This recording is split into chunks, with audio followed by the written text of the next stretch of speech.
call to order. February 17th board meeting roll call. Everybody is present. Public comment on closed session items. And let's adjourn to closed session.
reconvene our regular meeting tonight. Roll call. Everybody is present on the board. Our student representatives are all here. Nice to see you. Josiah, would you lead us in the Pledge of Allegiance, please? Ready, begin. I pledge allegiance to the flag of the United States of America and to the republic for which it stands, one nation, under God, indivisible, with liberty and justice for all.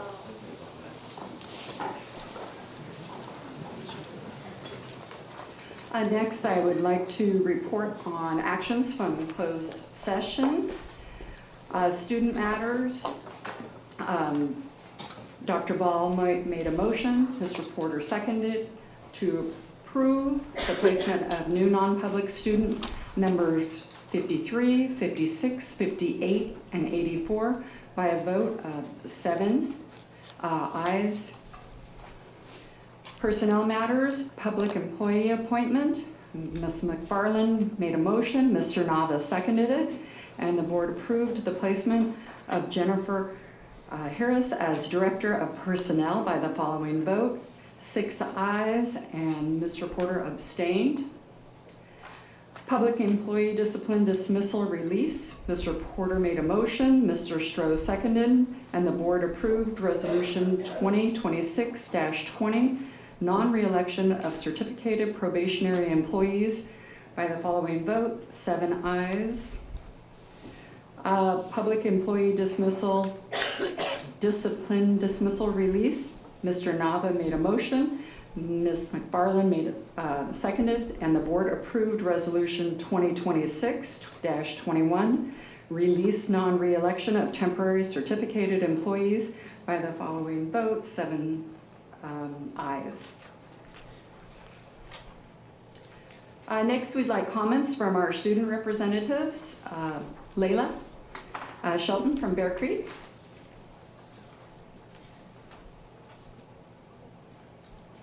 Good evening, President Alexander, members of the board, and Superintendent Neil Young.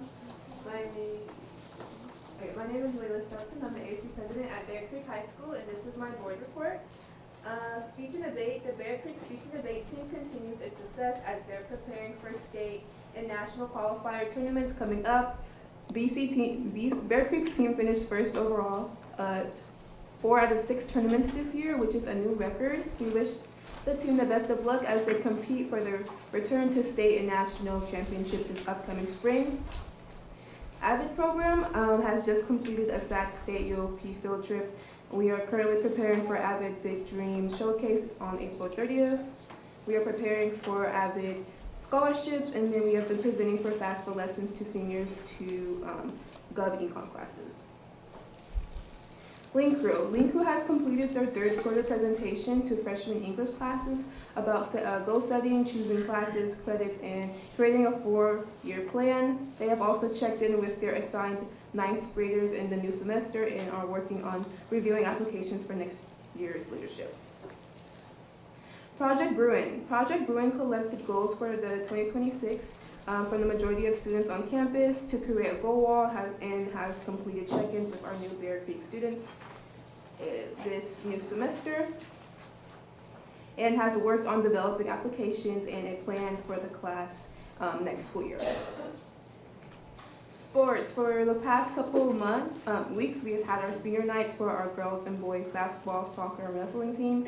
Our Commissioner of Sports do an amazing job of setting up their designated table and providing cutouts for each sports to ensure that everyone feels celebrated on their special night. Black Excellence. The Black History Month celebration is underway. They had a Black College Expo on Saturday, February 7th. And we also had a Black History Month assembly on February 13th. We plan to have a movie night on February 18th, Knowledge Ball on February 20th, and then a Unity Rally on February 26th. And then finally our NAACP Youth Summit on Friday, February 27th. Student Government. Our freshman and sophomore class had a Valentine's Day event called Arts and Crafts last Friday. It was held in the Wellness Center, which was a success, and it definitely brought the love to Bear Creek. This week, Bear Creek plans to visit Julian Morgan Elementary to do an international preview showcasing our performance clubs. Currently, student government interviews are ongoing for the 2026-2027 school year, and the next step is campaigning process. Currently, our student leadership is working very, very hard to make this year's international rally the best one yet. We have a lot of new ideas and creativity that we are excited to showcase. Performances. Our True Legacy Club did an amazing job performing at our Black History Month Assembly. And then finally, for upcoming events, we have our International Marketplace, which will be held on Wednesday, March 4th from 2:30 to 4 p.m. It's open to students, staff, teachers, and even the community, so if you want to stop by, feel free to. And then we have our annual international rallies, which will be held on March 5th and 6th from 6 to 8:45 p.m. And then finally, we have prom. That concludes my report. Thank you.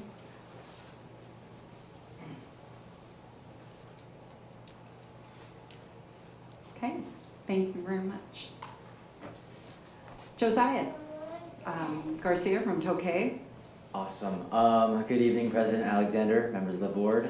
It's a pleasure to be here. Sorry I missed the last one as our wrestling tournament. But to get straight into it, February has been a very active month for Tokay. We focused heavily on student engagement through senior events, rallies, and campus-wide initiatives tied to Kindness Week. Last week, our senior bonfire brought students together in a positive and memorable way, and we finalized preparations for our our Kindness Week rally to keep the energy high during the middle of the semester. With winter athletics in full swing and postseason competition underway, campus spirit has remained strong, and overall February has been centered around keeping the students connected, involved, and proud to represent Tokay. In terms of student government, our student government committees have been working consistently throughout the month. Athletics supported multiple senior nights and continue to develop our student-run news section, which now includes athlete interviews and game coverage or competition coverage. Our rally committee finalized scripts and secured approval for rally activities and materials. Media focused on promoting Kindness Week through posters, social media posts, and coverage of major athletic events, including wrestling send-offs for students competing in the Sac Joaquin Masters and hopefully the CIF State Tournament. Senior events successfully organized the February bonfire, while prom committee members have been organizing inventory, planning decor, and designing crowns and sashes. Our multicultural committee coordinated club participation and food signups for upcoming events, making sure allergy considerations and vendor communication were handled appropriately. The community service committee also continued their efforts to reach out and schedule a shelter service opportunity for our leadership students.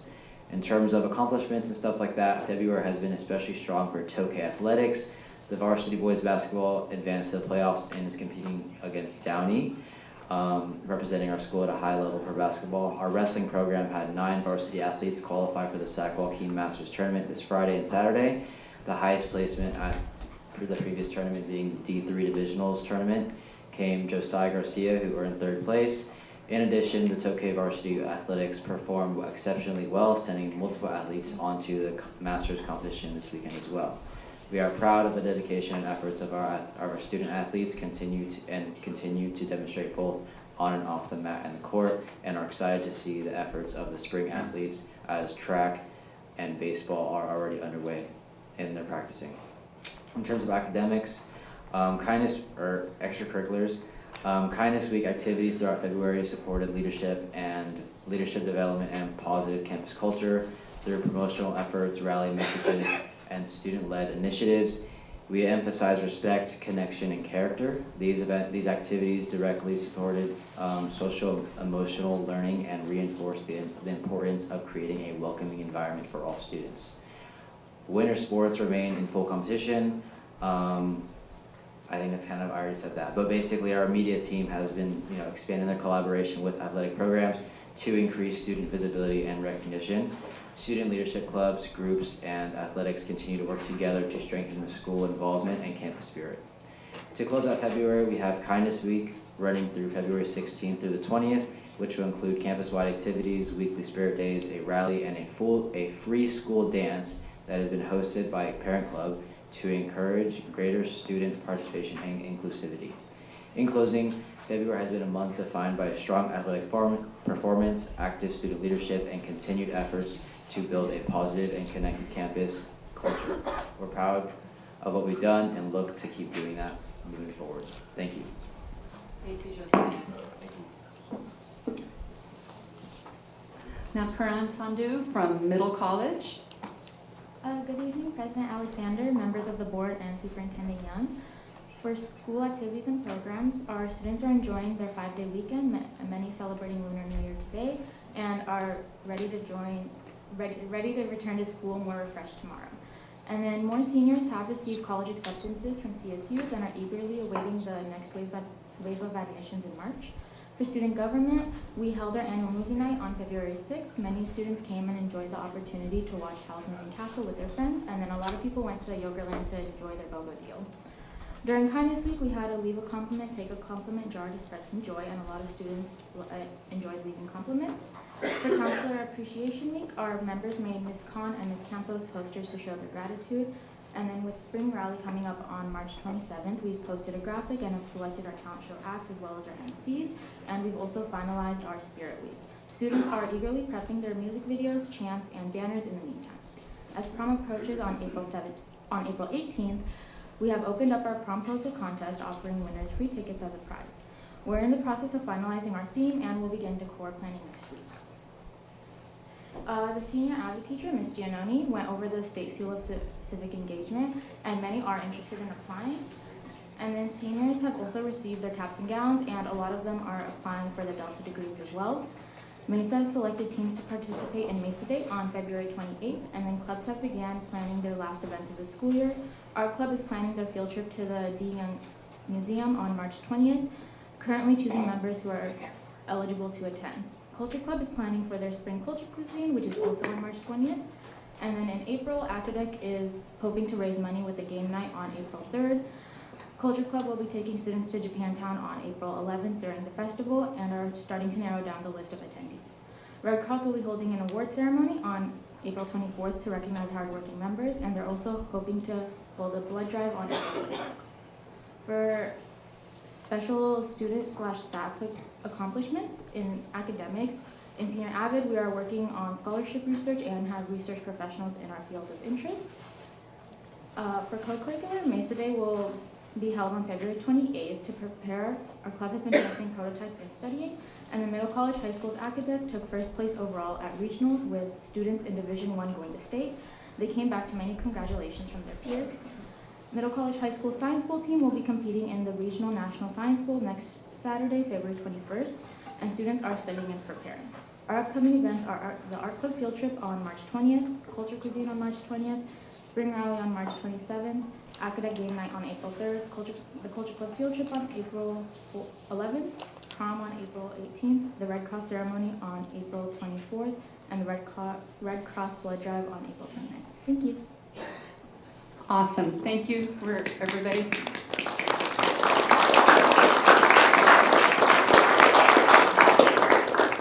Next, we'll have the superintendent's report. Mr. Young. Yeah, President Alexander, members of the board, first we want to remind you, this Saturday from 10 to 3, we do have our NorCal Science Festival. It won't be as warm as last year, but last time, I just recently checked, it doesn't appear to be raining that day. So let's cross our fingers and hope that remains true. I'd also like to invite Mr. Paul Warren to come on up because we would like to spotlight for you Sparking Friendships, which is a great collaboration that is taking place at Lodi High School. That was my introduction. Thanks a lot. Never mind, Paul Warren. President Alexander, members of the board, Superintendent Young. So Sparking Friendships has been around for about 10 years. It's an inclusion social skills club at Lodi High School. It's run by two school psychologists, a mental health therapist, and a speech language pathologist assistant. So I'm going to go ahead and turn the time over to them to share a little bit, and then we have a video that'll run while they're talking.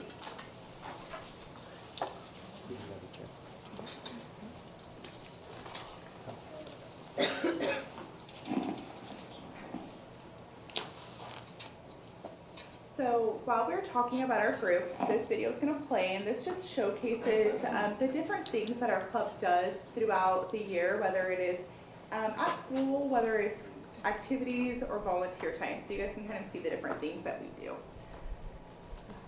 So we're here to talk about Sparking Friendships, which is a club at Lodi High School. This is an inclusion club that is designed to support our students who may experience social challenges by building social skills and fostering meaningful friendships.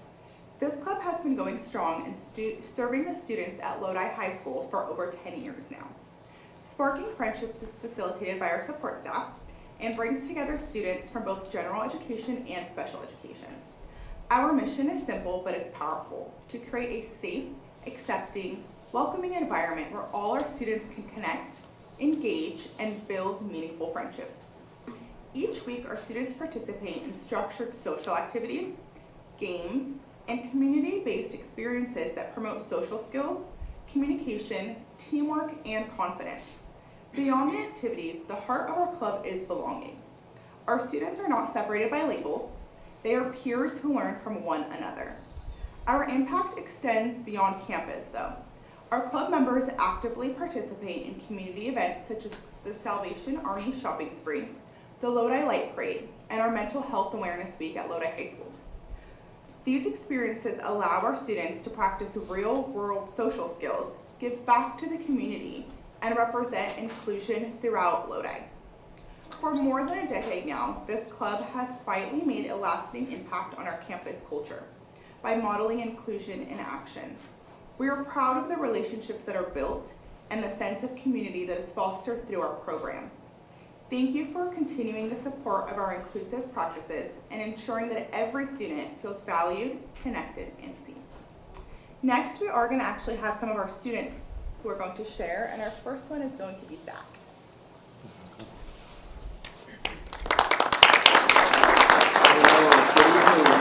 My name is Zach Schlipp, and I'm the current co-president of Sparking Friendships. I've been a part of the club for the past 3 years and on leadership for the past 2.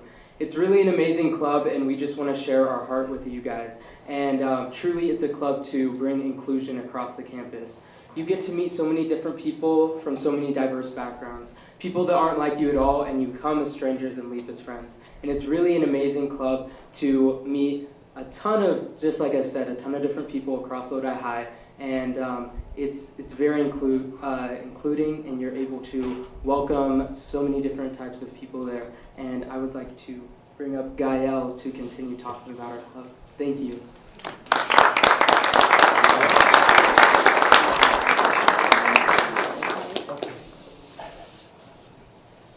Hi, my name is Gael Hernandez, and Sparking Friendships means to me because I love it.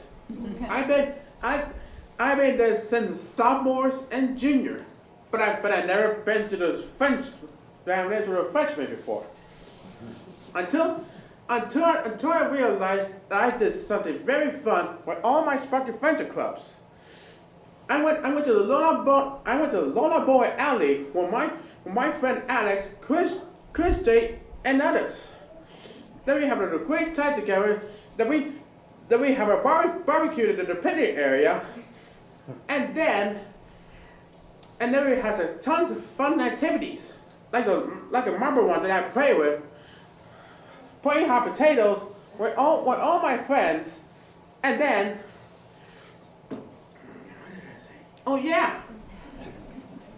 ever since that I'm new here, because I'm a special ed, and that's the reason why that I love Sparking Friendship, that it means to me, because I'm very special and honored to join.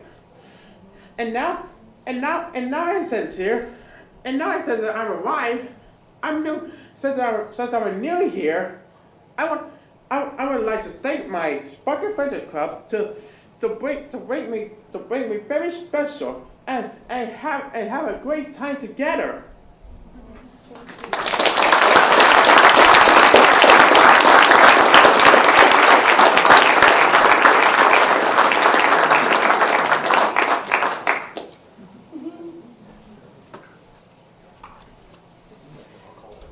Hello, my name is Orlando. I am the Sparking Friendship Vice President. I have been a member of this club for last year and this year, I wasn't involved in the leadership of this club last year, but I have joined ever since experiencing it. I have joined the leadership, and now I am vice president. I would just like to talk about this club a little bit because the impact this club has is just very tremendous. Not only do we have just amazing, engaging activities, as you can see on the videos that we've had, the events we've had also are extremely engaging. We fundraise. We do activities that just bring a lot of joy to all the kids that are involved in the club, and not only does it leave them impacted as they're there, but also around the school once they're walking around. You know, they're just going throughout their day. If you see any one of them, everyone always says hi to each other. We see each other. We say, hey, how are you doing? And it just lightens up their day. It lets them find a way to find new friendships and new connections through this club. And one thing that I would say that is their favorite that they love is obviously going to the bowling alley, which we fund through our fundraisers. But yeah, they're just constantly talking about it. They love it, how they just mainly love, what is it, the pizza that we have there. They love it. They love the pizza. They can't stop talking about it. Not only that, just the bowling in itself. I mean, who doesn't love bowling? It's an amazing thing. It's a fun thing. I mean, even I like to go bowling. I don't usually do it, but yeah, this club is just an amazing way to help impact anyone across our entire campus. It has been growing recently too. The only reason why one of our lunches is smaller than the others because of the new schedule change, but altogether, I feel like this club has been growing at a steady rate. So that's kind of just what I wanted to say. It's an amazing club.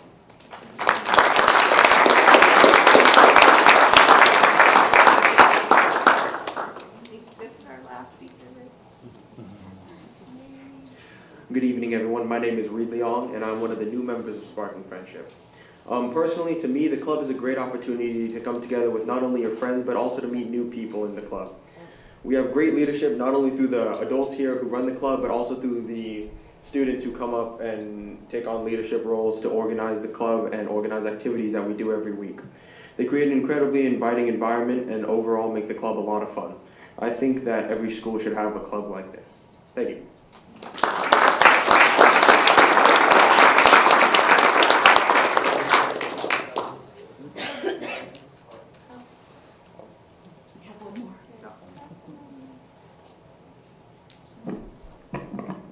Hello everybody, my name is Zeth Garza.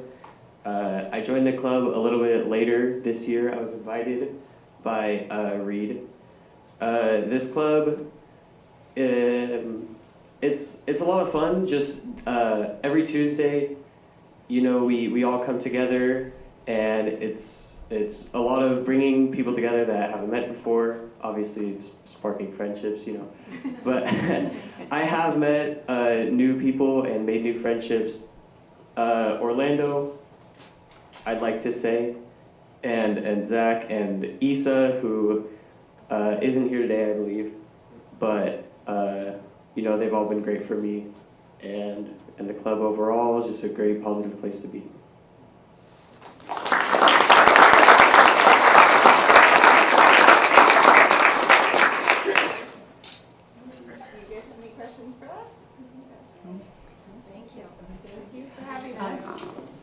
Dr. Ball? No, I just wanted to say thank you. Thanks for making the effort to bring the kids together, and it was heartwarming to see them talk about it. Thank you.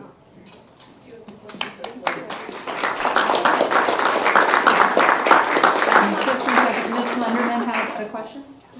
How do we get more kids interested in this club and improve the inclusion? Just because we do have bullying, and we'd like to try to reduce that by creating more inclusive and psychologically safe environments. I mean, we try, okay, well, for us it's easy because we get to reach out. Can you get to the microphone? Sure. I think this is important. Yes. Thank you. For us, staff, it's easy for us to recruit our specific kids that we work with. We do find wonderful general ed students, and we just hope that they will bring in more and more. I think by showcasing the activities we do and word of mouth has been our friend. It kind of fluctuates every year though, and it really depends on the group that we have at the time. But it has been growing. Right now we probably have approximately 60 members, which is one of our highest. And I think it helps that we run it more like a club than just a group, and we go out for Club Rush and Yeah. put it out there for not just our special education population, but also our general education population. And we make it student driven, so we're not the ones always coming up with the activities because we're old and lame. They get to come up and do fun things. I think that definitely helps, and they get to pick the activities we do and the community service, and a lot of it is their idea. Awesome. Thank you so much. Thank you very much. Thank you. I have nothing further. Back to you. All right, we have comments from the public. A 20-minute period is allocated for the public to address the board on matters not listed on the agenda. Each speaker is limited to 3 minutes. If there are numerous, I think we're okay with numbers today. Please state your first and last name before starting, please. Forrest Ebbs.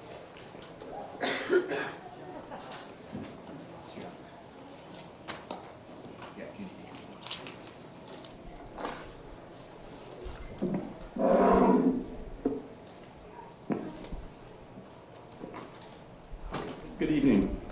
My name is Forrest Ebbs, and I am the father of a Lodi High student and of 2 alumni.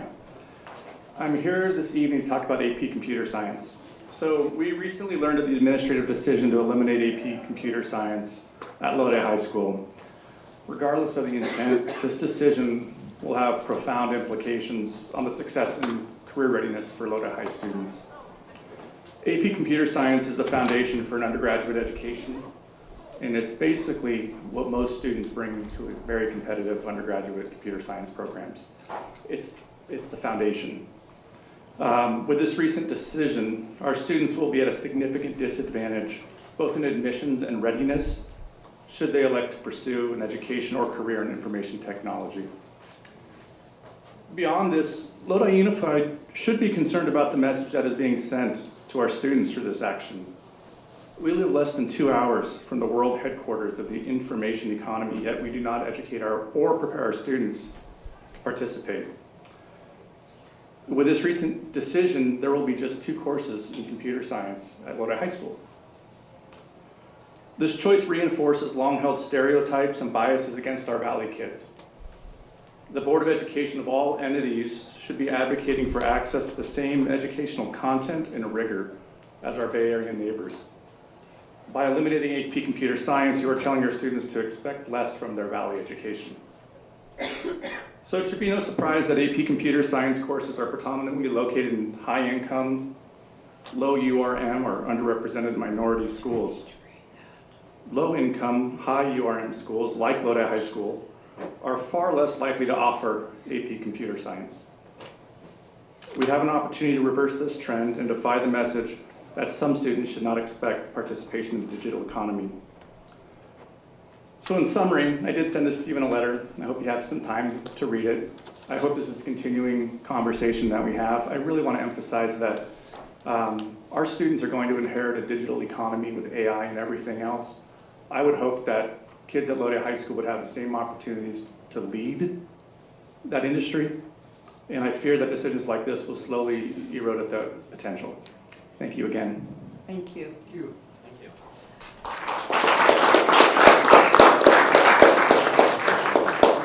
I did want to share, I'm sorry I omitted, to share any materials with the board, please provide them to the staff for distribution. And due to restrictions under the California Brown Act, the board cannot engage in discussion regarding public comments. Ann Suela Garcia.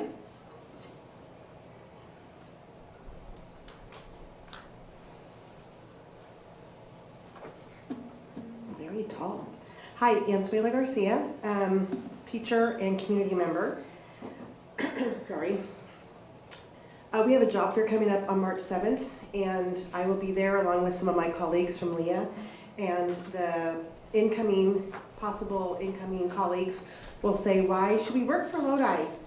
And one of the things we can say right now is that Lodi pays 80% of our health benefits. And we want to continue to say that. And so we don't want these new teachers to sign up and then come October told, just kidding, we're not paying that, it's doubling, it's tripling. So we're asking you to consider that and get that taken care of so we can promise them that it's gonna be there for them. I have a friend who's a relatively newer teacher but has 2 credentials and has a young family. And if the benefits go away, that person's going to take a leave and not teach because they can't afford the benefits and the daycare. So I'm asking you to, let's not wait until September. Let's not wait until, what was it? I don't know, it was the Friday night, 8 o'clock decision-making process. Let's get that taken care of and make it a benefit. Like when I was a new teacher, it was a benefit. Let's keep it a benefit. Thanks so much.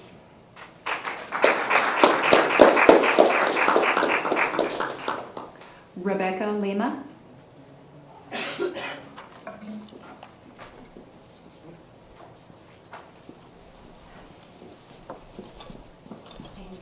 Taller than me. Okay. Good evening, President Alexander, members of the board, and Superintendent Young. I'd like to begin by reading a snippet from Board Policy 4131.6 on professional growth. Lodi Unified School District encourages all personnel to keep current in their respective disciplines. The district shares responsibility for the identification of district needs and individual needs for personal/professional growth. If this is true, that the district shares this responsibility, then I'd like to ask why this district seems to be making it harder for its employees, certificated and classified alike, to earn credits toward their professional growth and salary advancement. Myself and a few colleagues all just had our Form A's denied for a SIP certification course with university credit offered through Northwest Nazarene University, a regionally accredited institution, to put toward salary advancement based on the following reasons from personnel. SIPS is not an approved district-initiated training, but SIPS is a district initiative that I believe most, if not all, schools in this district are implementing on a daily basis to help us achieve our goal of all students reading at grade level by 3rd grade. Site district funds are being used to help fund this training, and as such, it cannot be used towards salary advancement.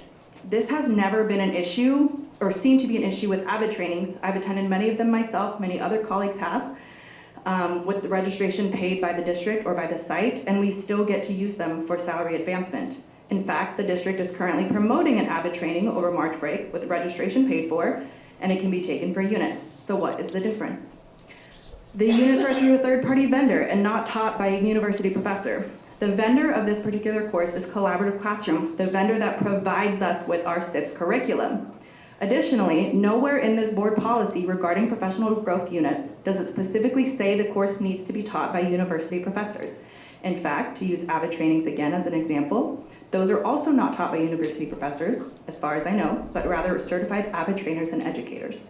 While I am thankful the district approves AVID trainings for units, I've taken many of them, and I hope they continue to do so, I would like to ask why those trainings and other asynchronous courses like dealing with difficult parents, an actual online university course approved by this district just last year, are approved for salary advancement, but of course actually related to the content that we are teaching that can help us meet this goal of helping students read at grade level is not approved.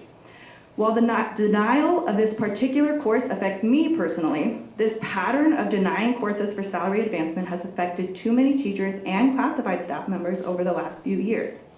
If the goal of this board and this district is to attract and retain quality teachers, then I would encourage you to make it easier, not harder, for us to move over on the salary schedule. Thank you. Thank you. Michelle Oregon.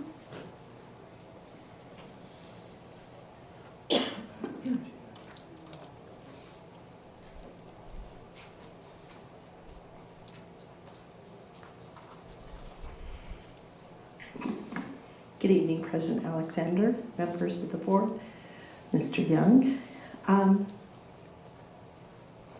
Welcome to Kindness Week, and it was great for you to showcase that spectacular event and events that those clubs are having at Lodi High.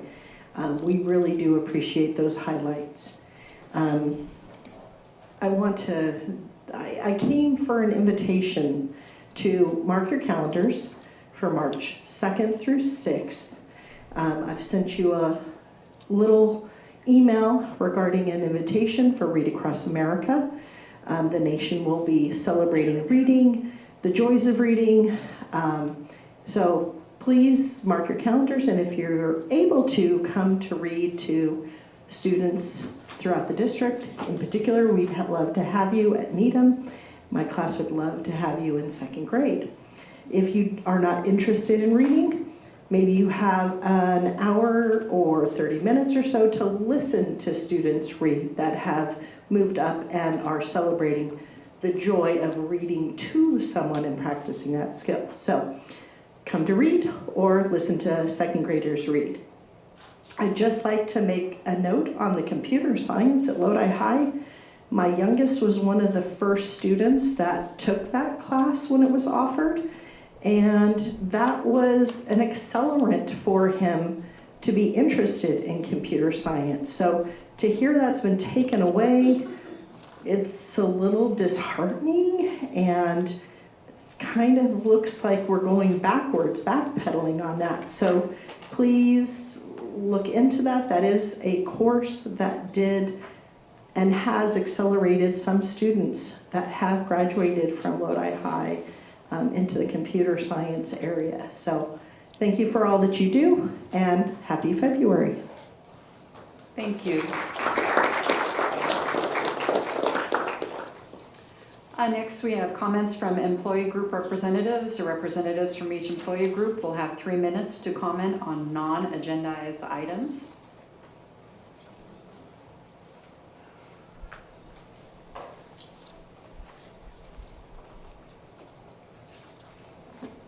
Good evening, President Alexander, members of the board, Superintendent Young, members of the cabinet. Lisa Wilkins with Lodi Education Association. First thing I want to say is that LEA in the district had their first session of interest-based bargaining, or IBB, with a facilitator. Again, LEA is hopeful that this will change the tone and hopefully the pace of bargaining in the future as we move forward. But again, it was our first session, so it is a learning opportunity, and I think once we get the hang of it, I would love to see maybe board members stop in and observe.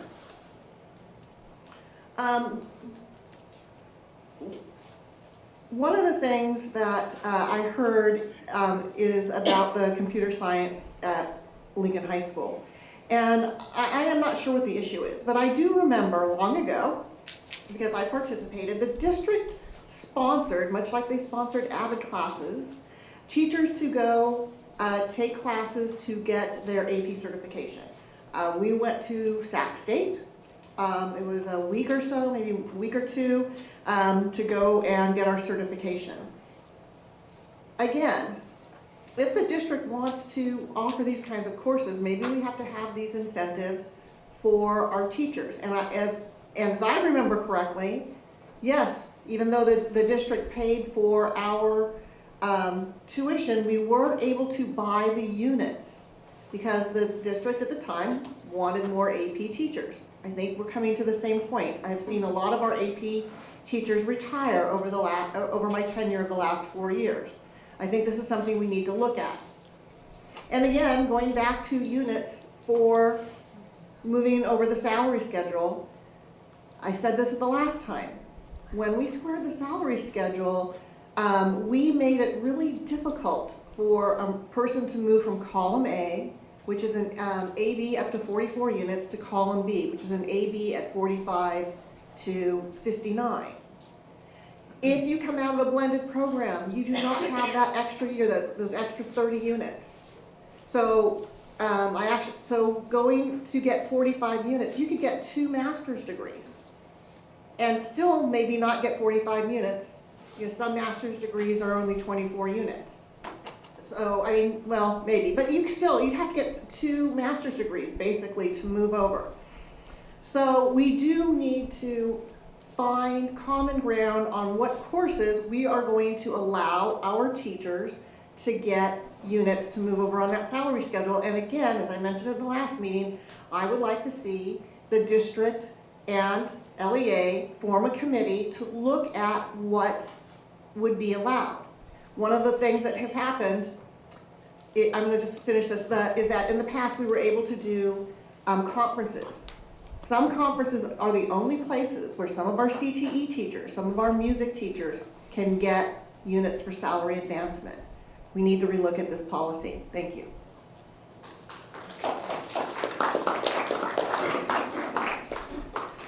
Next, public comments on consent agenda A.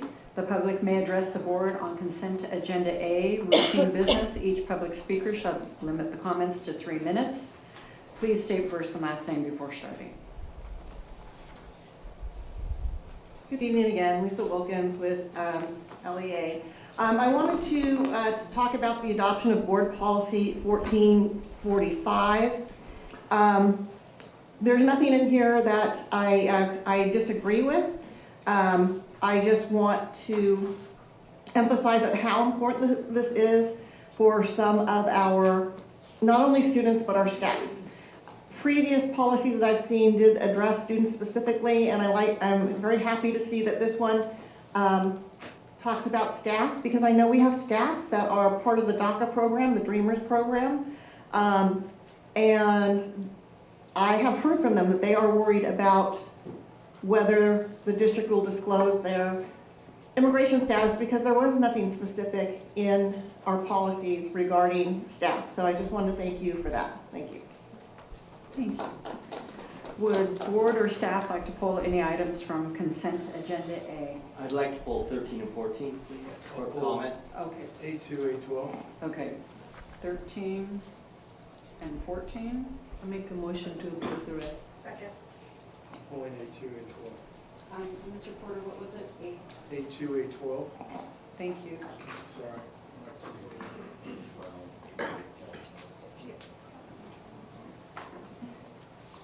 Motion by Dr. Ball, second by Ms. McFarland. Student vote? Aye. Aye. Board vote?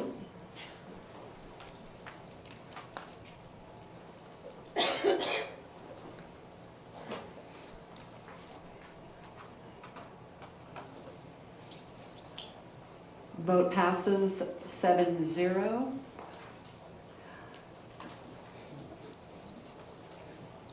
Do we just go then in order, Mr. Young, of the items pulled? Yes. Item A2, Mr. Porter? Yeah, can we pull it up here, A2?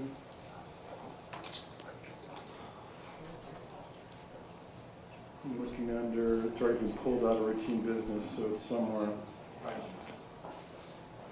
Where about it? No, it's not there, I already pulled it. Are you looking for the warrant or conference expenses, Mr. Porter? Warrant. Okay. Yeah, but it's not on here where I can pull it up. It's been taken out. So it's the warrants. Anyway, the number is, oh, it's over here. 16987410. That's the one that I want to look at under warrants. I can't pull it up on my computer, so. It should be down below on your agenda. Once they're pulled, they fall under below the consent area. Oh, they fall under below consent? Okay. Hang on a second. There we go. Thank you. Thank you, Jeff. So the one that I pulled dealt with Kingsley Bogart, and we're asking to approve tonight, I believe it's $84,000. And I believe it's on page 5. Yeah, and so tonight I'm being asked to approve $84,000 of what they've done. I know that we owe this money, but yet I don't know what they've done, because there's no proof of product. So I don't know what their billable hours are. I don't know what they did during their billable hours. And I don't know when they started and when they stopped. So you're asking me to prove something that cost $84,000, taxpayer money. And yet I have no idea the work product, nor the billable hours, nor the amount of time that was put in. And I just know from having a son that deals with billable hours, it's extremely transparent in dealing with the government on his billable hours. So here we are dealing with an entity. We are part of the government, even though we're a public school system. And here we are working with a legal firm that's supposed to pay $84,000, and I have no idea what they did. So what I'd like to do, if we can, and if you indulge me, Miss Alexander, I'd like to pull Kingsley Bogart, not because we don't owe them money, obviously we do, but I'd like to see a breakdown of what they did for that $84,000. Because you're asking me to approve something that I have no knowledge of. Mrs. Alexander, members of the board, just for, there's a couple things. This would be privileged information that can be provided because it is attorney's fees. I was prepared for that, so then I said, is this something we could bring up from closed session? So you certainly can. I just want to remind you that before this ever comes to you, prior to that happening, it goes through every cabinet member who would have worked directly with Kingsley Bogart or any other attorneys. And we have to look through what they are billing, and we have to make sure that it matches what the work we were asking them to do as superintendent or cabinet. So we do have a process that your staff goes through to ensure that it is appropriate before it ever comes to the board for consideration under a warrant. And I'm not saying that anything nefarious is done. I'm just saying, wherever the president was, the buck stops here. We are the ones that sign off on this. So in that case, I'd like to have more information on what happened during the $84,000. I'm not saying anybody did anything nefarious. I just like to know what I'm voting on. I don't think that's a stretch. And if it has to be done in closed session, fine, we're gonna have to pay it anyway. But maybe we see something in there that maybe we don't want to continue paying. Because I'm bored with it. So I'm asking, I'm indulging Miss Alexander if she could pull that out so we could approve A2 and then come back and look at what Kingsley Bogart did during closed session so the board is more aware of how those money, taxpayer money, is being spent. Now, it could be completely justified. I just don't know. And I don't know if the rest of the board knows, but I know that I don't know. And you're asking me to approve it. And if this comes back that there was something going on, it's my name.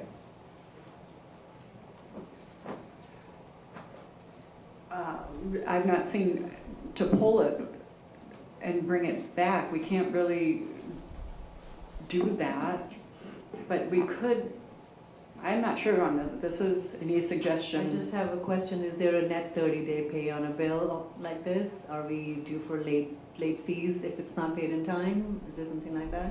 Because I'm sure the services are provided now if we're holding back payment. What then?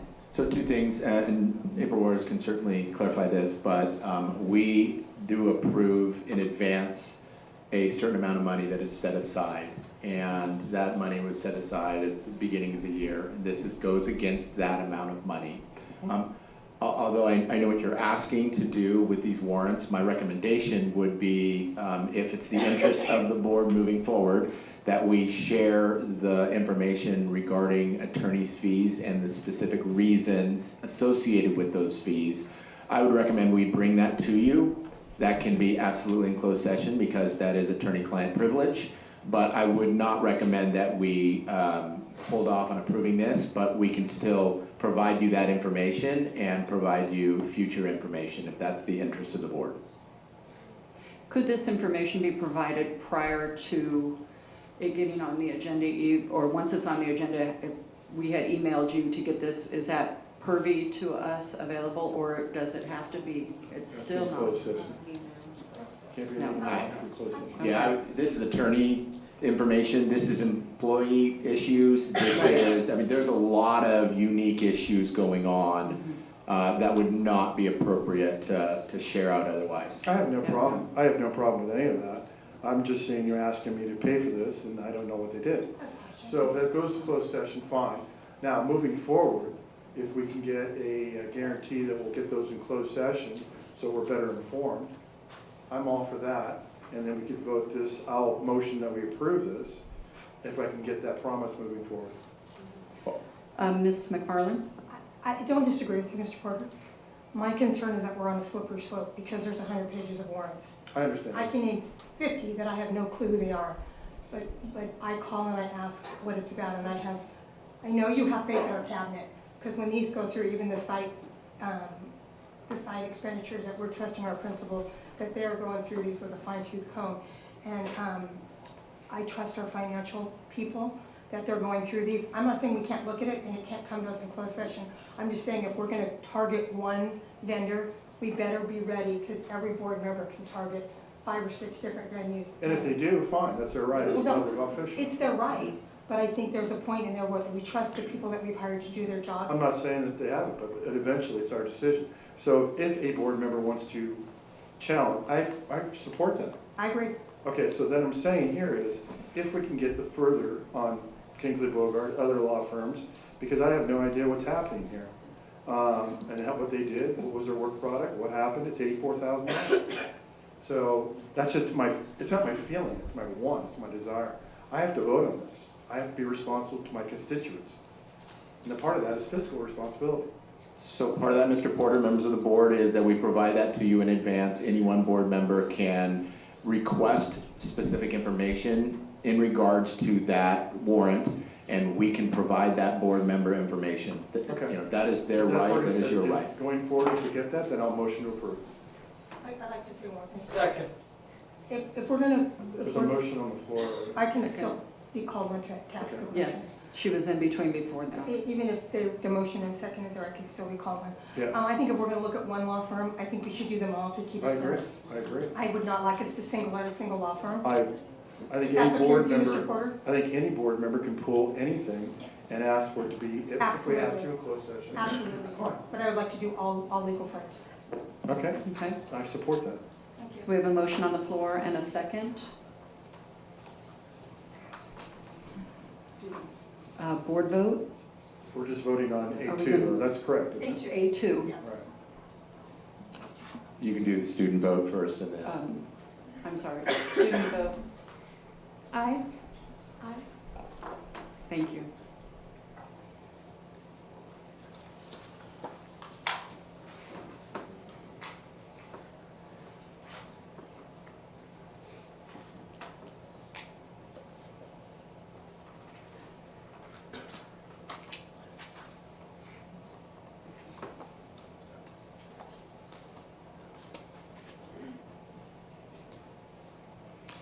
Vote passes in favor, 7-0. Next item, A12, Mr. Porter. Yes, this is more of a comment than anything else. And again, thank you to Mr. Stroh for helping me navigate these warrants.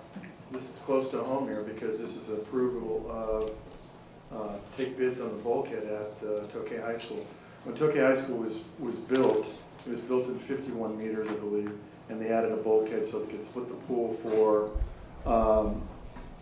teaching, so forth. PE teachers use the bulkhead to help the kids in the shallow end. And then of course they have the deep end being split up for a variety of things. The bulkhead is over, let's see, 38, I'd say 40 years. It's 40 years old. And when you move the bulkhead now, because it's made out of metal, it will tear, because it did years ago, the sides of the pool. And we just refurbished it. The new bulkheads are all made of fiberglass, they're airlifted, one guy can move it very gently. Now they have to have 2 cranes working simultaneously, and it's very difficult for them. I also had the opportunity to experience the Loma Prieta earthquake. When the bulkhead was swinging, one end was latched in, the other end was not. It was swinging back and forth during practices where kids were in the shallow end, kids were in the deep end. The bulkhead eventually then turned itself and then dropped to the bottom of the pool. And I was on the deck at that time screaming to get kids out of the water. Of course, we had some nice wave action where kids were body surfing up to the top of the pool.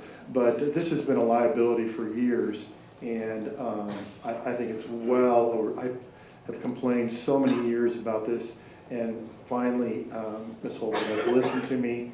And I cannot say more enough than we need this done. And if not, it'll come back and haunt you in terms of a liability or, fortunately, not a fatality. Because we've already dealt with one of those 2 years ago. Anyway, I motion to approve. I'll second. Student votes? Aye. Aye. Board votes?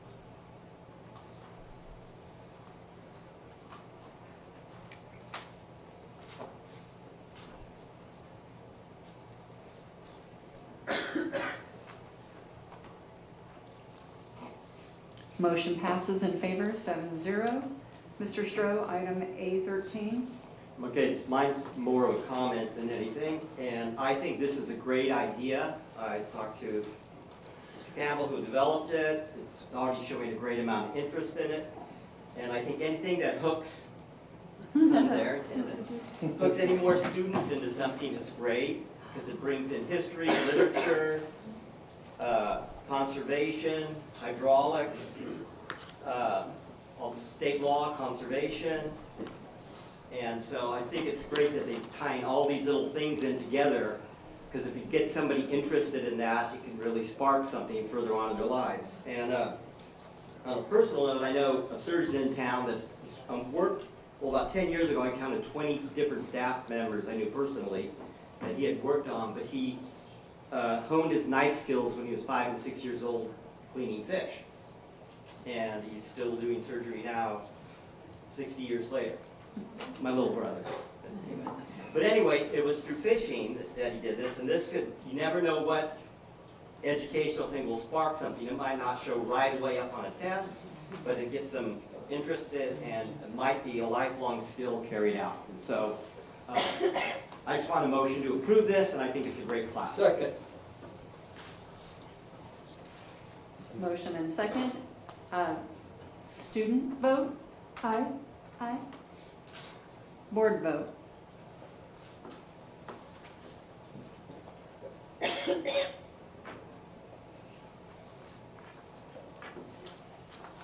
Motion passes 7-0.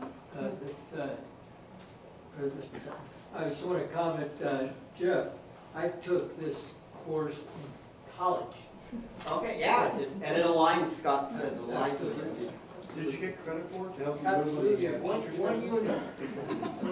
And you got credit for the teachers? I did the extra fly fishing myself. All right, very good. And they're doing it in New Hampshire. We'll have to do a demonstration. Yes. Mr. Stroh, item A14. Basically the same thing. I think anybody that gets interested using literature and they're using film in this class, that pulls them into school, and it's not just a study hall, it's great. Not a close friend, but an acquaintance of mine that teaches at Cal Arts down south, teaches a film class like this. And so this is kind of things that might be a lifelong thing, in reading, anything that gets people to read more. We're a big library family, and I just think anything that gets people to read is great. So anyway, I just wanted to comment on this class. I'm very happy about it too. So anyway, I motion to approve. Second. Motion and second. Student vote? Aye. Aye. Board vote?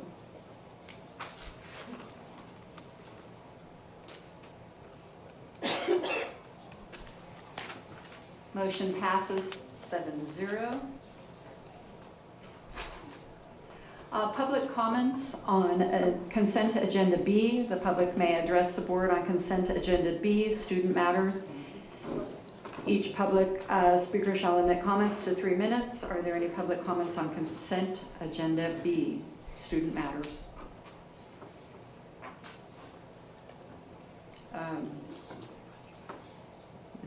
Motion to pass consent Second. agenda. I'm sorry.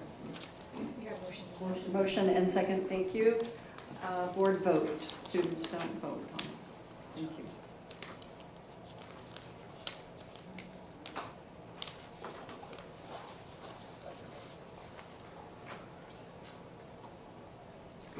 Motion passes in favor, 7-0. Public comments on reports. The public may address the board on reports. Each public speaker shall limit comments to 3 minutes. Any public comments on reports?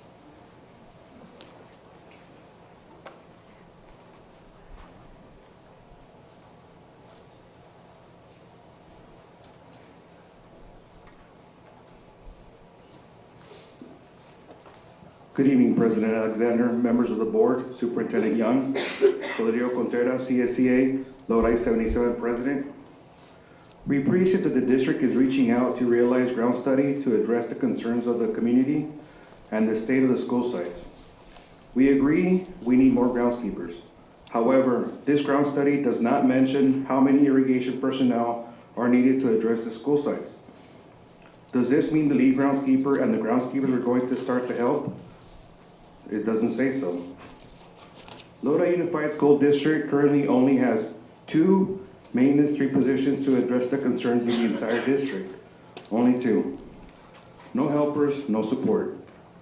We do appreciate the study strongly recommends a new job classification to include more extensive irrigation duties as maintenance 3s, jacks of all trades, and masters of none. Believe me, the irrigation duties of the district are highly specialized needs that we also really need help and support. 709 acres for only 2 employees. That is a lot of sprinklers, miles and miles of irrigation resources to deliver. I hope you can understand that this is what led to all the dry fields, lawns, trees, plants. We need people to make it green, keep it green, and comply with watering regulations set by the governance. Without the needed irrigation support, we will just have groundskeepers mowing dead grass. Please join me in asking leadership to look into the rainmakers needed to address the district's needs. As always, thank you, and help me help you. Thank you.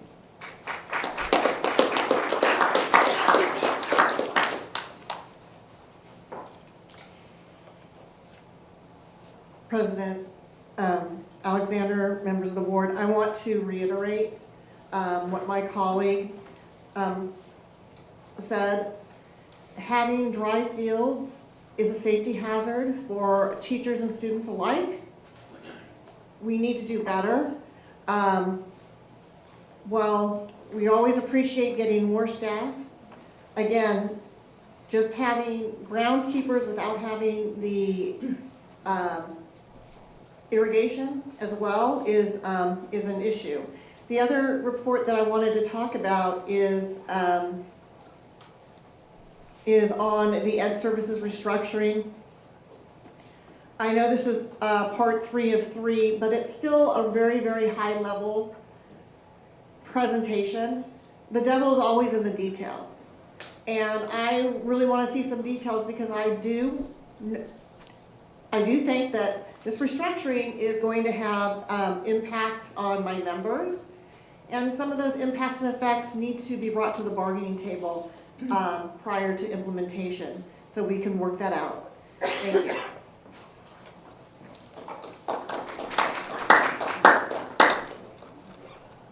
Hi, my name is Shanna Boyle, and I am a middle school PE teacher at Millswood. I didn't know that we were going to be talking about groundskeeping, but I was here with the water polo team, and I said, oh, let me tell you how our fields are. Our fields are horrible. They are not maintained. Our students often roll their ankles. And back when he was saying when we came back to campus, our fields were dead. When we are out there trying to play games and have our students out there trying to be active, we don't have trees. We have dead ones that we've been pulled out. We have sprinklers that have not worked. I had to actually take pictures and send them in for people to come out and maintain the field. I feel bad for these guys. They're out there. And they told us, we only have 2 people. And that is not okay for us to run our program safely.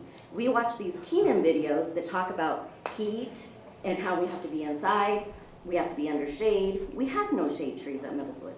We have 3 that along our blacktop and our grass. So, you know, maintaining our fields, getting our students a place to play and have fun and be active. That's what we need. And if we need to get more people to be our maintenance, which we deal with all the time.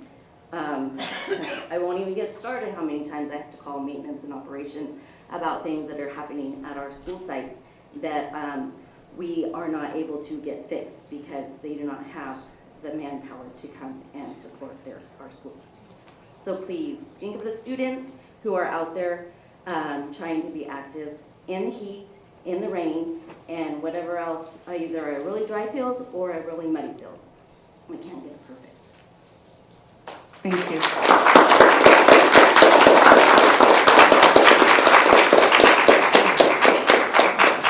Next we have have reports acknowledging the naming of the Lodi High School Aquatic Center and Pool. Mr. Lambert.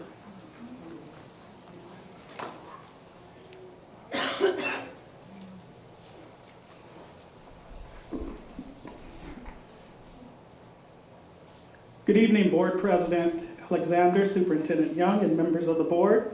It's my pleasure to introduce the Lodi High School team as they present tonight's report on the naming of the Lodi High School Aquatic Center and Pool. This project represents more than just a facilities enhancement. It reflects the collaboration, pride, and commitment of the entire Lodi High community.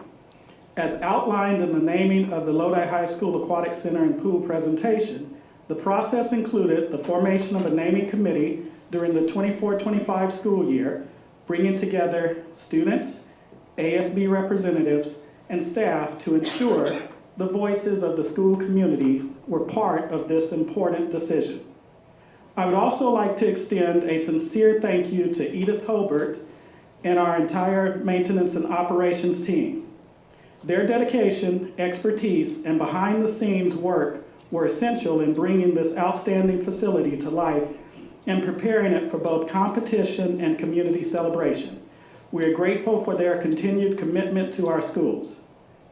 Under the leadership of Principal Dr. Jesus Marone, Athletic Director George Duenas, Coach Marshall Grimm, and their dedicated staff, Lodi High School continues to demonstrate excellence not only in athletics, but also in student leadership and community engagement.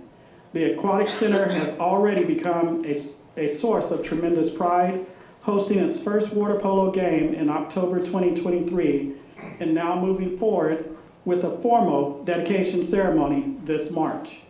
At this time, I would like to invite Dr. Jesus Marone and the Lodi High School team to come forward and share their report with the board.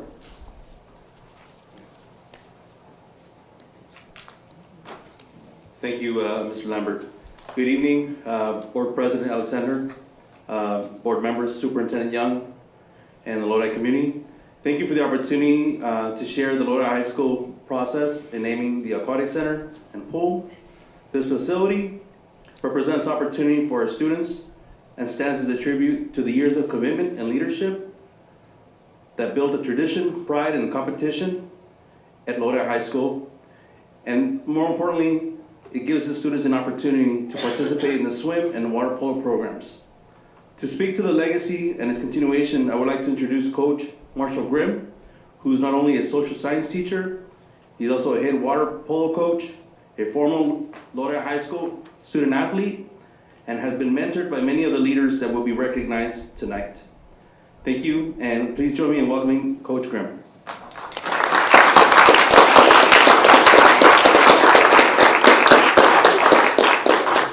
Thank you, Dr. Marone, Director Lambert, our Lodi High Athletic Department, our school board members for allowing us the opportunity to share this information with you tonight. And thank you, parents and athletes who showed up tonight. Before I begin, I just want to highlight a few accomplishments that we've had since the opportunity to be in our new pool on campus. Since that 23-24 school year, our Lodi High School pool has seen 16 athletes competing at various collegiate levels for both water polo and swimming. This also, during this tenure, it also includes a four league championships between the boys and girls water polo teams, along with 2 league titles for both boys and girls swim programs and 2 state swimmers.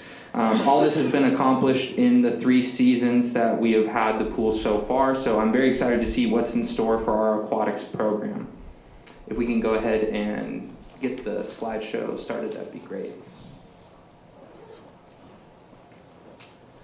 So, like was previously mentioned in October, on October 24th, 23, we've had our first water polo game played there. In April of the following year, it was presented to the community and to the staff that we would be intending to name the pool. And then following that school year, we also had input from our student body as well as teachers to identify some potential names for the naming of both the Aquatic Center and the pool. In August of 2025, Dr. Marone collaborated with myself and several other members to determine a detail for the final date of the dedication ceremony, and coming up here we have our official ceremony scheduled to commemorate both the Aquatic Center and the naming of the pool.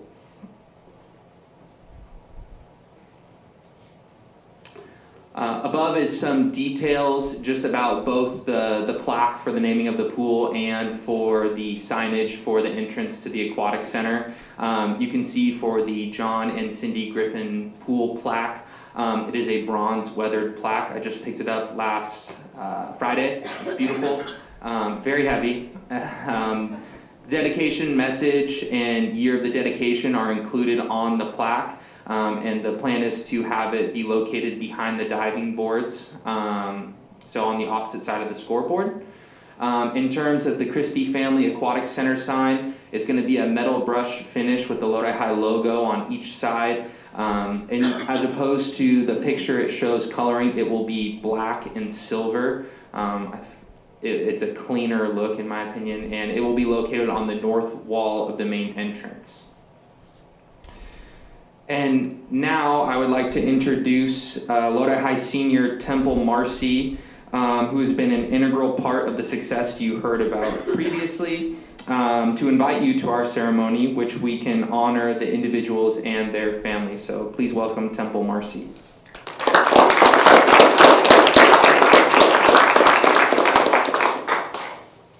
Hello, I'm Temple Marcy. On March 11th, we'll have our dedication ceremony for the pool naming and the Aquatic Center. It'll be at Lodi High School, 4 p.m. to 4:30. It'll be at a dual meet of Lodi High versus Tokay swim meet, so rival dual meet. And it'll be open to the complete public. I hope as many people as possible make it there. Thank you.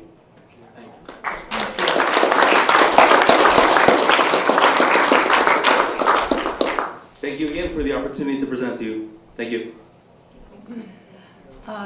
Student comments. Board comments. Oh yeah, don't go anywhere, Marshall. Come on, move up to the podium now. Are you gonna grill him? No, he played for me for I know, he did. Who's gonna grill him? Tolerated. He's been through worse. Gosh, to give you a little history here of aquatics in the Lodi area and Lodi High. In 1971, a young freshman from Santa Clara High swam in that pool at Lodi High, and that was me. And we were #1 in the nation, our high school, and Lodi was #2 in the nation. And that just shows you the quality of the individuals that have come out of this small area. We're from the Bay Area, but Lodi was really well renowned throughout the state for their aquatics. And so we had a little dual meet. It was a high school dual meet, Santa Clara High versus Lodi High School. We showed up, of course, pompous, and we looked at the pool and go, "Are you serious?" That was in 1971. Of course, we worked out at the Santa Clara International Swim Center, which used to be on the Wide World of Sports. They worked out in this little L-shaped, we had never seen anything like it in our lives, the guys in the team and so forth. But anyway, to this day now, I knew Dan Christie at a very young age. I knew Cindy Enzi was her maiden name. She's a fantastic swimmer. He was an All-American. Christie family has been involved at least 60 years in aquatics at the pool. The Enzi family, which Cindy is a part of course, at least 60 years as well. Mel was a big part of what went on in the growth. This is so well deserved for both families. It just, as Dr. Ball mentioned earlier, is a warm spot in my heart right now with the effort that's gone in. Marshall, I know that you were the lead point man on this, and I want to congratulate you on doing a very good job of bringing this together and working with Edith and Mr. Young and the administration, of course, at Lodi High, and the excellent job that they do. this is very special to me. And I will be there on the 11th, and I really appreciate everything that you've done, and your principal and your athletic director. This is a good thing, and these people will be able to see it. That's what's important. And they've done so much for our community in a giving way, which is kind of lost in today's greedy society. So it's just wonderful, and continue all the good work. I can't say enough more about it. This is very special for me tonight, and thank you for doing that, and thank you as well. All right, thank you very much. Thank you, Mr. Porter. Thank you very much.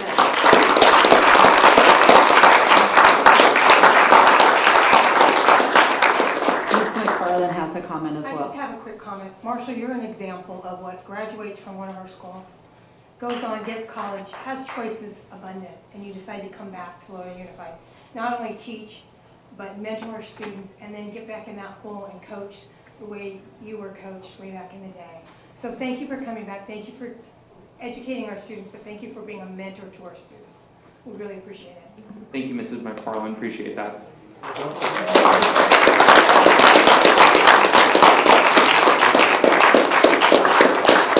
One key fact, Marshall beat St. Mary's with his team, the fellows out there. Every straight line. Slay the dragon down in Stockton, that's great. Okay, next we have a report CTE stakeholder roster. Ms. Jensen.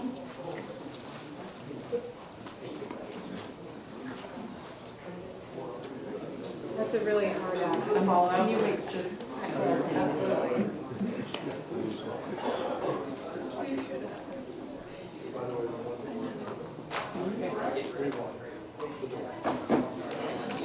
I'm sorry, Ms. Jensen, I just wanted to be able to hear you.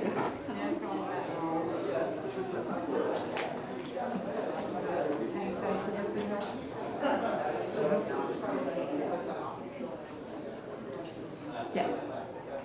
Okay, good evening, President Alexander, members of the board, and Superintendent Young.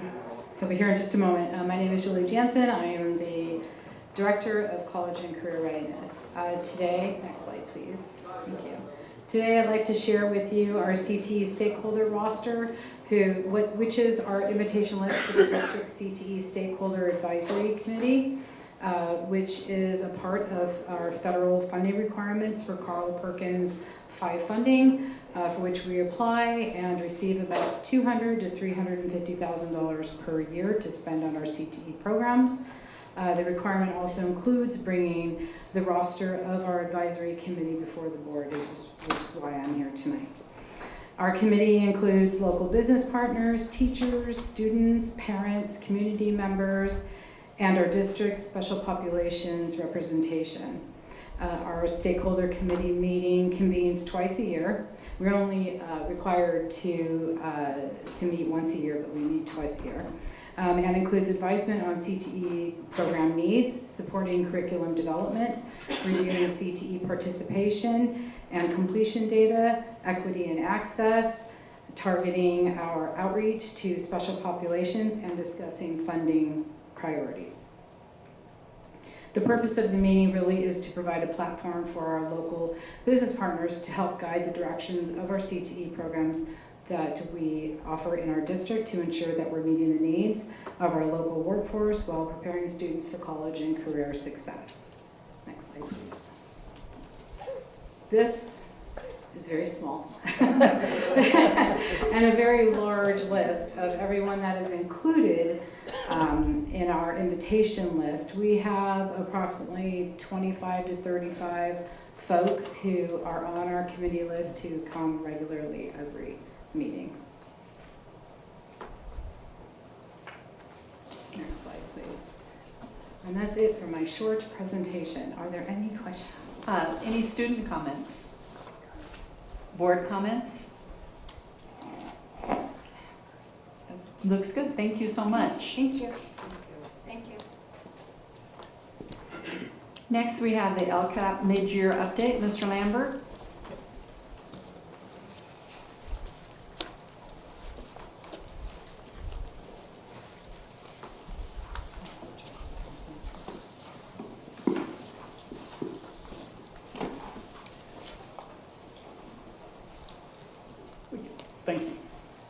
Good evening, Board President Alexander, Superintendent Young, and members of the board.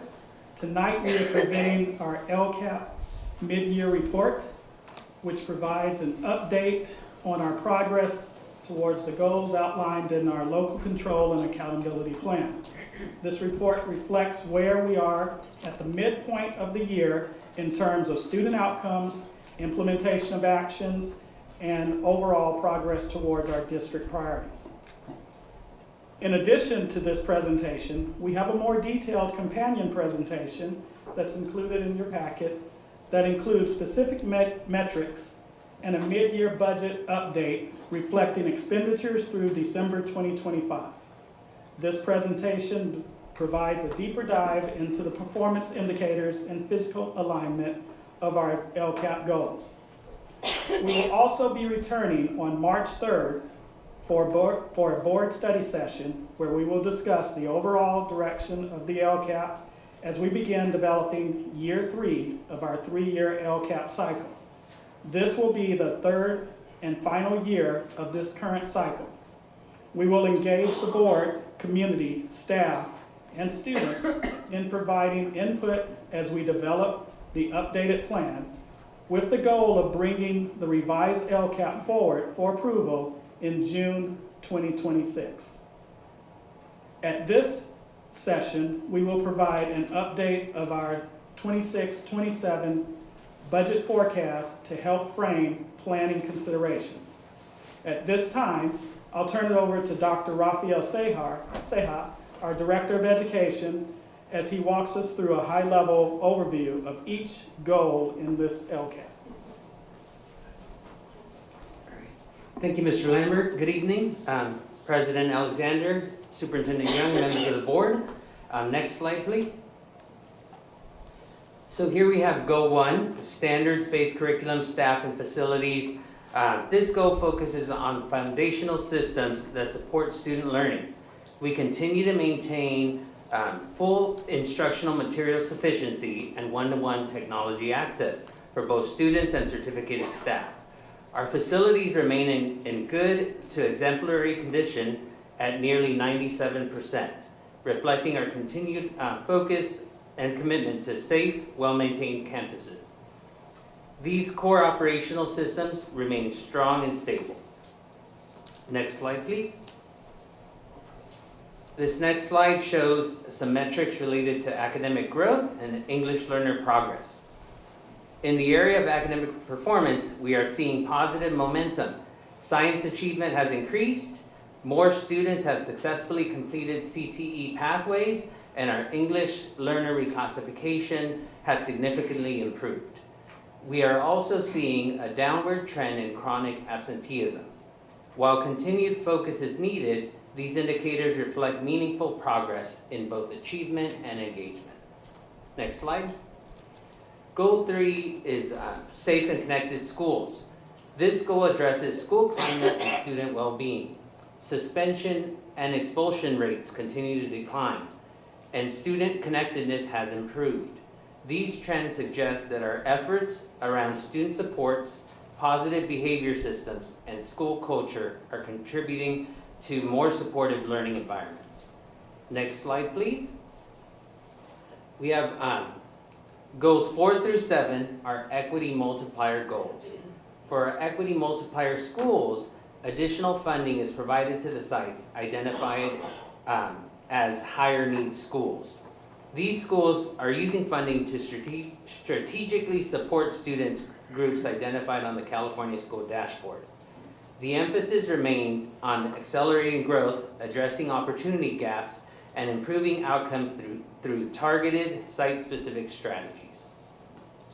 I will turn it back to Mr. Lambert to conclude our presentation. Thank you, Dr. Ceja. As mentioned earlier, a more detailed presentation with specific metrics and the mid-year expenditures through December 2025 are available for you for a deeper review. We look forward to returning March 3rd to begin discussion around overall direction of year 3 of our LCAP cycle and to provide an update on our 2026-2027 budget forecast. Our goal will be to incorporate board, community, staff, and student input and bring the updated LCAP forward for approval in June 2026. At this time, we're happy to answer any questions from the board. Do we have any student comments or questions? Board comments, questions? I just have a quick question. Yes, Thank you Dr. so Will. much for this presentation. Appreciate your effort with this. In goal 2, you have the CTE percentage of students who successfully completed the pathway for study improved from, you mentioned percentages.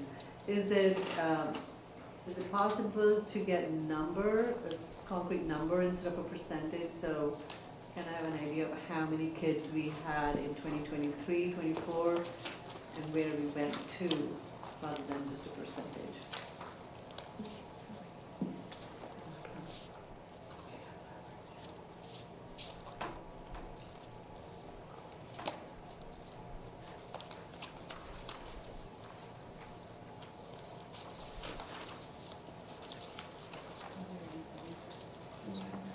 I mean, you can email it to us, that would be nice. I mean, when we come back with the next report, can we have a number, percentage?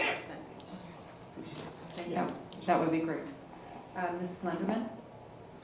For next week's study session, I'm excited to see if there's a t-test on the rates to see if there's actually a statistical difference in mean versus just seeing that the trend, while it may look improving, may not necessarily be statistically significant, which would be interesting. The full numbers like Dr. Ball asked for, it would really help. Any other board comments? I have two questions. One, on the first part of goal 2, the CAS part, is that just for English learners? That we saw that part?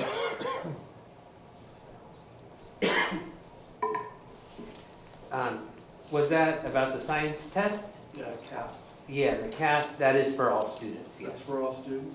Yes, that's Are you correct. sure about that? Yes. Why would you be? Well, because we had one high school get 14%, so I'm kind of concerned.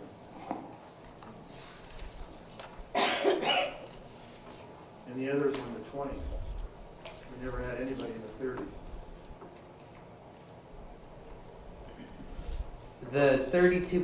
The 32.7% was meeting or exceeding at the various levels on the CAS science test, district-wide.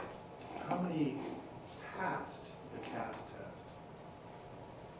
I would have to look and verify the specific numbers, but I Okay, can. so this is still part of meeting and exceeding. All right, I just wanted to make sure. Yeah, meeting and exceeding. My second question goes to CTE, and I guess I'm kind of confused. I'm trying to get more information on this. When does CTE become part of virtual enrollment? Great. Because can't we get pathways for students that are in trades and looking at trades through dual enrollment? You can.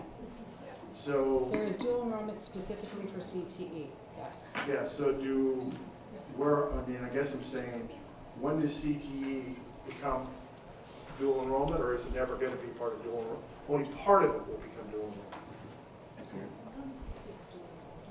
enrollment. You're going to need to speak into the microphone. I'm just curious, that's all. We are currently working right now with Delta College to offer several different CTE programs through dual enrollment. Okay. So it will be a pathway. Right now, we're working on pathways so that'll be part of our dual enrollment. Yes, So we're that working in might- healthcare and in EMT and Yeah. EMR. Because to me, the communication concern is, dual enrollment's just college classes. No. Yeah, and then that's good. Yeah. As long as we're getting it out, then we're also like Yes. electricians, construction, welding, Yes. nursing, whatever. Auto, Health yep. hygiene. Yep. So we're working on, Yes. and then when does our, is it CCAP? Did I get that right? Mm-hmm. When does that come up for our vote? June 30th. So June 30th will. June 30th is the expiration date for our current CCAP agreement. So right now, are we under the funding to develop the CCAP agreement? We are working on a new CCAP agreement as we speak. So the funding that we have now that we're using is to be a part of that, is to get that. So the funding that we receive is not necessarily to develop a CCAP agreement. The CCAP grant that we received, the $500,000 that we received, is to develop dual enrollment in our district. The CCAP agreement is an MOU between the community college and the high school district. No, I understand that. So then we have to put a proposal together, a timeline, I guess, to where we are in getting to that point. Is that correct?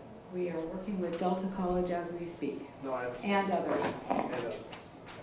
But isn't it true that you have to stay within your local school, JC, unless they sign off? It depends. If your local community college cannot accommodate your needs, right, you can go outside your CCAP agreement and develop the CCAP agreement with another community college, which we are looking into now. Okay, thank you very much for your information. You're welcome. Thank you very much, Mr. Lambert, Mr. Seahawk. Next, we have the grounds standards and staffing study. Ms. Holbert. Good evening, President Alexander, members of the board, Superintendent Young. So as Ms. Kathy Allen walks up, you may sit. Go ahead and sit down. Get comfortable. There might be a few questions for you. So we have for you tonight the presentation on the grounds and staffing study that Mr. Young had mentioned probably many moons ago. Kathy will share her results. If Michael, you could open up the presentation with the updated font, that would be perfect. And we'll let Kathy take it away. Thank you. All right, well, good evening, members of the board and Superintendent Young, Mrs. Holbert. It's weird being back in front of the board. Retired from Sac City with 36 years experience in the facilities and maintenance, nutrition services, and transportation divisions from Sac City in 2019. So normally I'm not sitting here anymore. Anyway, it was brought to my attention that the district was looking for a ground study, and I want to commend you on recognizing the fact that being a little bit more proactive rather than waiting to hear about all the complaints from everybody. So it's nice to be speaking to a board that's at least receptive to what the numbers might show. Whether it goes further from there, that's obviously on another topic. So with that, let's go to the purpose. Again, we were to just evaluate the existing, what you guys have, what the staffing recommendations are, or current staffing, and then make some recommendations about what we could do to maybe bring the level of standard of care up. Next slide. So the methodology that we used to do this, we first went through and accessed all the parcel information for all the properties that the district owns throughout the county. We verified those that were already listed and then found some others and added those to it and quantified all the acreages. Did find some interesting ownership issues, which Edith and I have talked about, and we'll make an attempt to clean up a little bit. Nothing earth-shattering, but just some oddball ownership stuff. Part of the methodology is to measure all athletic field spaces. And typically that's just about any space that you can mow with a larger game mower. So it's not necessarily solely dedicated to a football field or a soccer field or even artificial turf. It's just big, large green spaces. We have to measure that and quantify the acreages and the square footage. We also have to measure the building square footage because obviously you're not mowing where there's a building in the way. So easy enough to do on the actual school site buildings, but when you start adding all of the onesies and twosies and C-tainers and portables, and so that tends to add up as well. So we measured all the square footage of buildings. And then in my research of doing this, I did one a couple years ago for another district in the area. There's basically two areas or two entities that have data that helped us derive some of the numbers. The Florida Department of Education, I know we couldn't get further away from California, but they do have a pretty good analysis of ground staffing in addition to some other maintenance stuff as well. And then the APPA, which is the Association of Physical Plant Administrators, also has a discussion about how to calculate how many ground staff. And I will clarify for the board and for the audience as well, because I heard this earlier tonight. The numbers that we came up with, I do say groundskeepers, but I probably should have just said grounds personnel. Because the number is one thing, but the type of those numbers is something to be determined at maybe on the next step. Next slide. So the current staffing, initially when I looked at it, sounded pretty good, because I took it for granted that all of these were full-time equivalents that were 100% assigned to the grounds department. And then in talking with staff, come to find out that there's really only 12 full-time equivalent groundskeepers and 1 lead groundskeeper directly with just to the ground staff. The other staff that are available and do get called on to work on school sites throughout the year are not assigned to grounds. In some cases, there's 4 utility workers and 4 groundskeepers that are assigned to high schools. So, you know, they don't report to the grounds department. And then there's also another 2 utility workers that are assigned to M&O that obviously when it's needed, when it's a big growing season or when the leaves are falling, et cetera, they get maybe stationed to grounds, and then other times of the year, let's say when school starts up and HVAC units don't work and, you know, other things need to be done, they get assigned to other departments. So in working with staff, we calculated that some of these only really work about 50% of the time with grounds, and the staff that are assigned to the high schools work about 70% of the time full-time on grounds, because as we all know, they get pulled off to go do other duties during the day. So that brought the equivalent FTE down to 19.6, which is what, on any given day, if everybody shows up to work, there's roughly 19.6 equivalent FTE that could be working on grounds. Next slide. So again, talking with staff and looking at a couple of different studies that have been done, we were provided with a very nice ground standard table from the San Bernardino Unified School District. I've worked with them on several occasions, and I really liked their document, so we're recommending that the district take a look at that and maybe adopt that as their grounds department standards. And after looking at that, we all kind of came to the agreement that current staff is able to maintain a level 2 standard of care, which is needs improvement, and I don't think we're going to get too terribly many arguments about that. So a lot of room for improvement. The total acreage maintained by the district is 709, and then the total building acreage is 81. And then when we do apply the Florida Department of Ed formula, we come up with 37.6 full-time equivalent groundskeepers, which is a pretty big jump from where we're at now. Next, thank you. So just to go up 1 level to a level 3, which is satisfactory in some regards, we would need an additional 6 FTE. It would work really only if everybody was at work 100% of the time. But for the reasons that we stated in the report, vacations and illness and so someone gets married, whatever, it's weather. We lose a lot of people to weather when it's super hot, or maybe when it's pouring down rain. It's not as fun to come and maybe sit on the back of a mower. So I think it's 87% is roughly the average daily attendance for the maintenance department, which is equivalent to basically 2 full-time employees. So on any given day, the grounds department could be down 2 additional employees. So for that reason, what we're doing is we're asking for another 2, or we're recommending another 2. The other thing that kind of came up is that there are only 2 job descriptions, at least current ones, groundskeeper and leads groundskeeper, for the grounds department, and I do think it would be important to have some kind of an irrigation person, whether that's, whatever the title might be, is really not important right now. But the district's large enough to be able to support somebody like that full-time, at least 1, as we've heard earlier. There are minor references to sprinkler and irrigation repair in the maintenance 1, 2, and 3 job descriptions. They're all the same.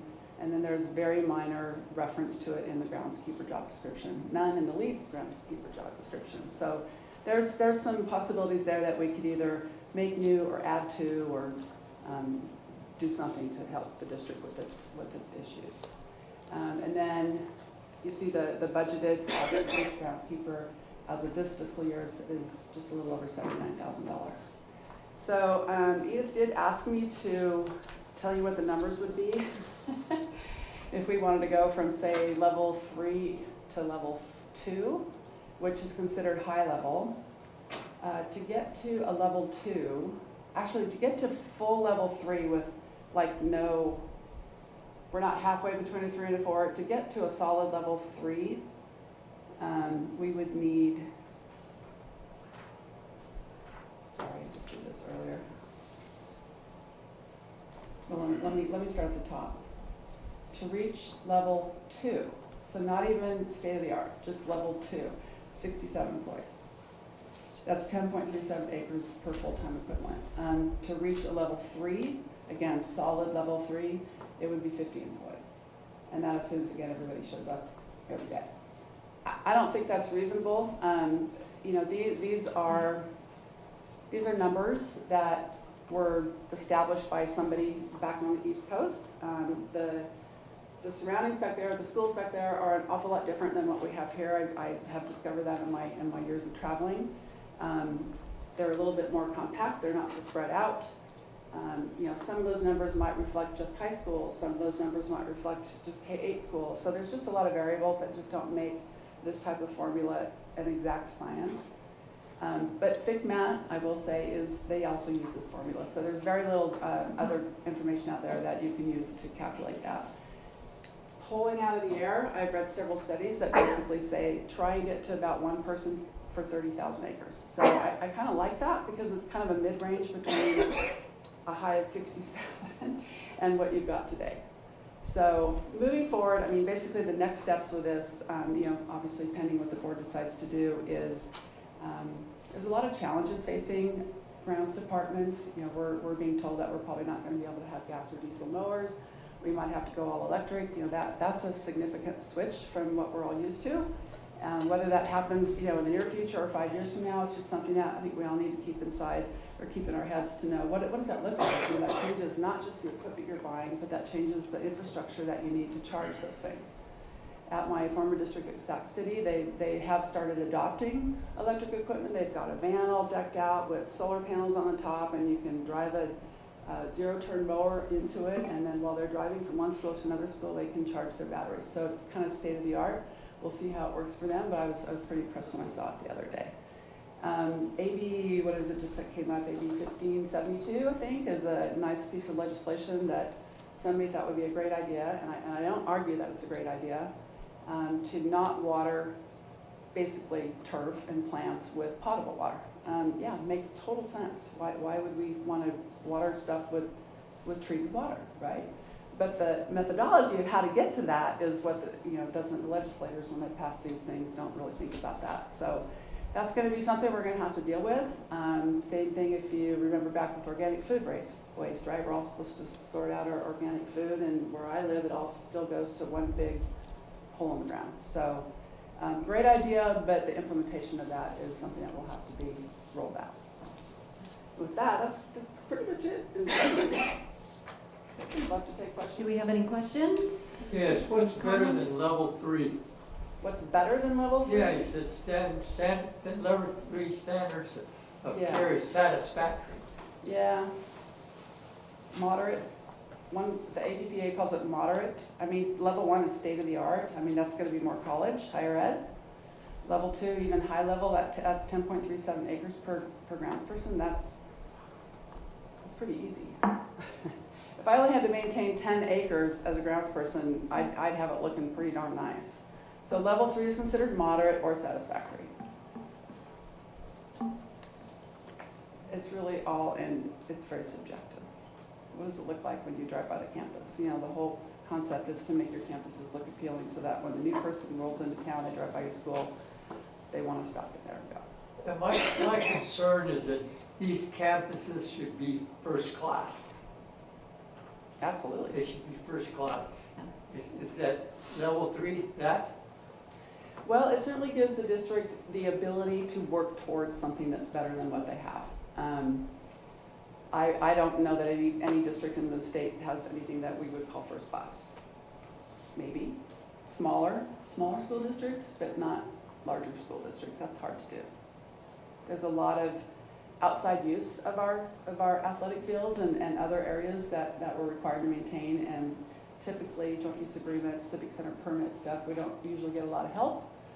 financially, to maintain the facilities that get used way more than just by K-12 students. Why aren't we getting enough money for help? Well, so maintenance budgets are funded, 3% of your general fund expenditures have to be moved to your routine restricted maintenance account. If you want to participate in the state program to access state funding for school facilities, you have to deposit a minimum of 3% of your general fund expenditures. Now, when I was at Sac City, my 3% was $13 million. Sounds great, right? But of that 13 million, 9 million was for salaries and benefits. Another million of it was for what I called my unfunded mandates. I had about $1 million of unfunded mandates, like elevator inspections and backflow prevention testing, that I didn't think were maintenance activities, but they got charged to my budget. So basically, out of my 13, 10 was gone. I mean, right off the bat, 10 was gone. So I had $3 million for the whole entire year for a maintenance and a grants department. Doesn't go very far. By the time I put gas, buy tires, fix my mower, buy someone else a backpack blower, I'm out of money. So deferred maintenance used to help us, maybe not so much on grounds, but it would be used for maintenance funding, which would then free up additional funding to perhaps be used for operational purposes, right? With LCAP, the deferred maintenance went away, and now M&O departments have to fight for every dollar through the LCAP, beyond the 3%. So some districts have recognized that and utilized that and still maintain a deferred maintenance budget. I'm not sure if, not many, it's just a handful. So, we're all fighting for the same buck, unfortunately. I mean, the good news on some of this stuff is that there are a lot of grant opportunities when these things come out. There was a lot of opportunities to get some equipment that was electric, because they really wanted to push that for a while. So it's just one of those things that you have to keep an eye on and pursue, and hopefully somebody's got some talents to be able to write a grant. But next steps, I mean, it really depends on, some of the things, like one of the things I implemented at Sac City, where I really wanted 2 people on a crew at least, because I had an injury, a horrible injury, where a gentleman lost 2 of his fingers. He was working by himself, and it was wet and slipped, and anyway, so long story, that was kind of the end of only one person. So 2 people per route, so that they have the ability to get help if they need to. So if you can establish those types of parameters, our working hours are from blank to blank, and we have X number of trucks, and we have X number of people, and X number of mowers, you can actually use AI to help you develop routes, and that will also tell you how many people you would need to be able to accomplish all those routes. Maybe you can only do it once every other week versus once a week. So that'll help figure out how many people, and then I think again that not just a groundskeeper job description or lead groundskeeper job description, but some kind of an irrigation specialist or whatever you want to call it. Yes. Glad that you brought up safety, because safety does come first, especially when we're looking at maintenance. During your evaluation, were there opportunities that you evaluated to improve those processes and continuous improvement for automation that is going to increase the safety, productivity, and quality? Any other improvements besides not just headcount, but optimization that needs to occur in this department? That would be one of the next steps for sure. Okay. Time run proposals, or not proposals, but where you literally take your mower out there and click go and hope they don't floor it. Just to see how long it takes to mow a field, or how long it takes to weed eat along a fence line. Those would come after this. But really this was a numbers game. This is just to figure out what do we think we need. I mean, it could be like automation, any automation that will support their ability to do the job more effectively, efficiently, and safer. Any guarding, anything like that would be really good to know, as well as preventative maintenance improvements. Well, the little robot thingies that go along and mark fields for you, those are awesome. Those are like your own robot vacuum at home. You can program in your field and tell it to go, and it will stripe your whole field for you. So that saves an incredible amount of time. But again, those are primarily going to be at your high schools. You already have groundskeepers at your high schools. So that's not going to help existing staff in the grounds department. Any other questions? Any student comments? Oh, I'm sorry. First and foremost, thank you for doing this report. I really appreciate it. Secondly, I want to make sure that we're not missing the point in all of this, that we appreciate our groundskeepers and we appreciate all the maintenance staff and that they're doing a heck of a job. We do like what we see. We want to see more of it and maybe a higher quality of it, but we are aware of how hard they work and that the numbers are low. So this makes sense to me because I've always thought we were low. I've been yelling about groundskeepers for probably 8 years. Having said that, I don't want to be satisfactory in anything. We don't want to be satisfactory in our education. We don't want to be satisfactory in the way we build schools. We don't want to be satisfactory in our grounds. So 8 would be great to start with, if our budget allows it, and I'm hoping we can find the money somewhere in April. I won't look at you directly in the eye. And then I know that we generalized the word groundskeeper. We did, yes. But irrigation is important. As we talked about when we built all these new ball fields, if we don't have the right mowing and somebody's not watching the sprinkler, then we have dead grass. And it's more than sprinklers. I mean, I don't know if anybody has gone out and done a good hard day in your yard.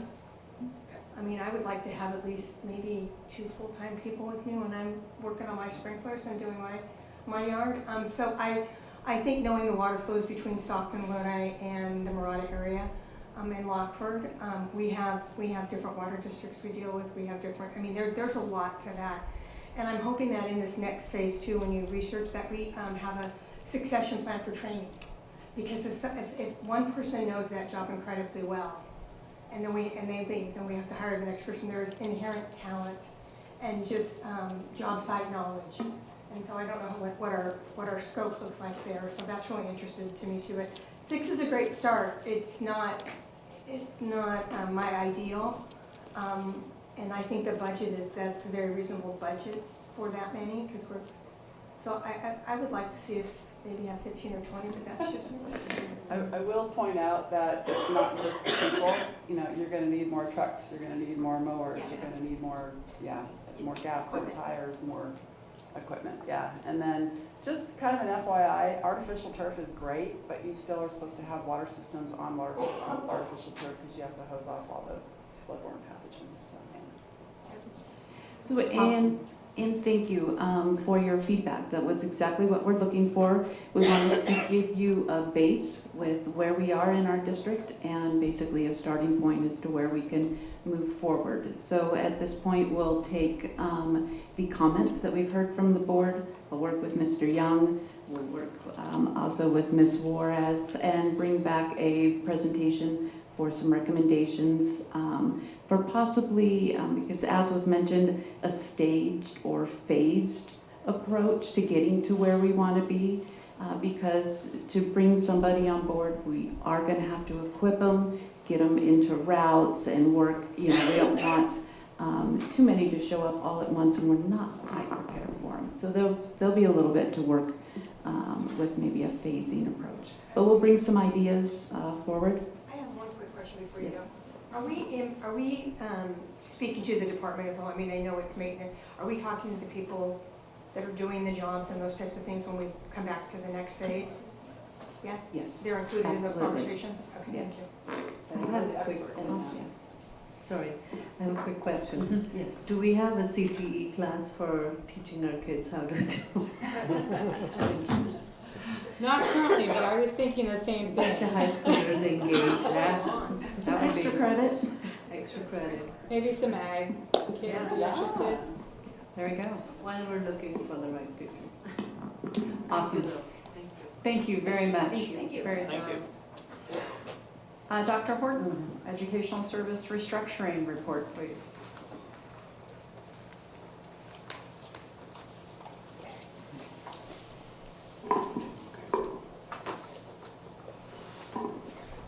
All right. Good evening, Board President Alexander, members of the board, Mr. Young, Cabinet. This is presentation 3 of 3 of the Education Services Restructuring Proposal and Plan. If I direct your attention to the slides, and we'll scroll down to slide number 2. One quick thing, if you would notice at the bottom, this is kind of pulling together the 3 reports tonight plus the previous 2. That middle one that says high accountability, that really would have been report number 2. It says report number 1. My apologies on that.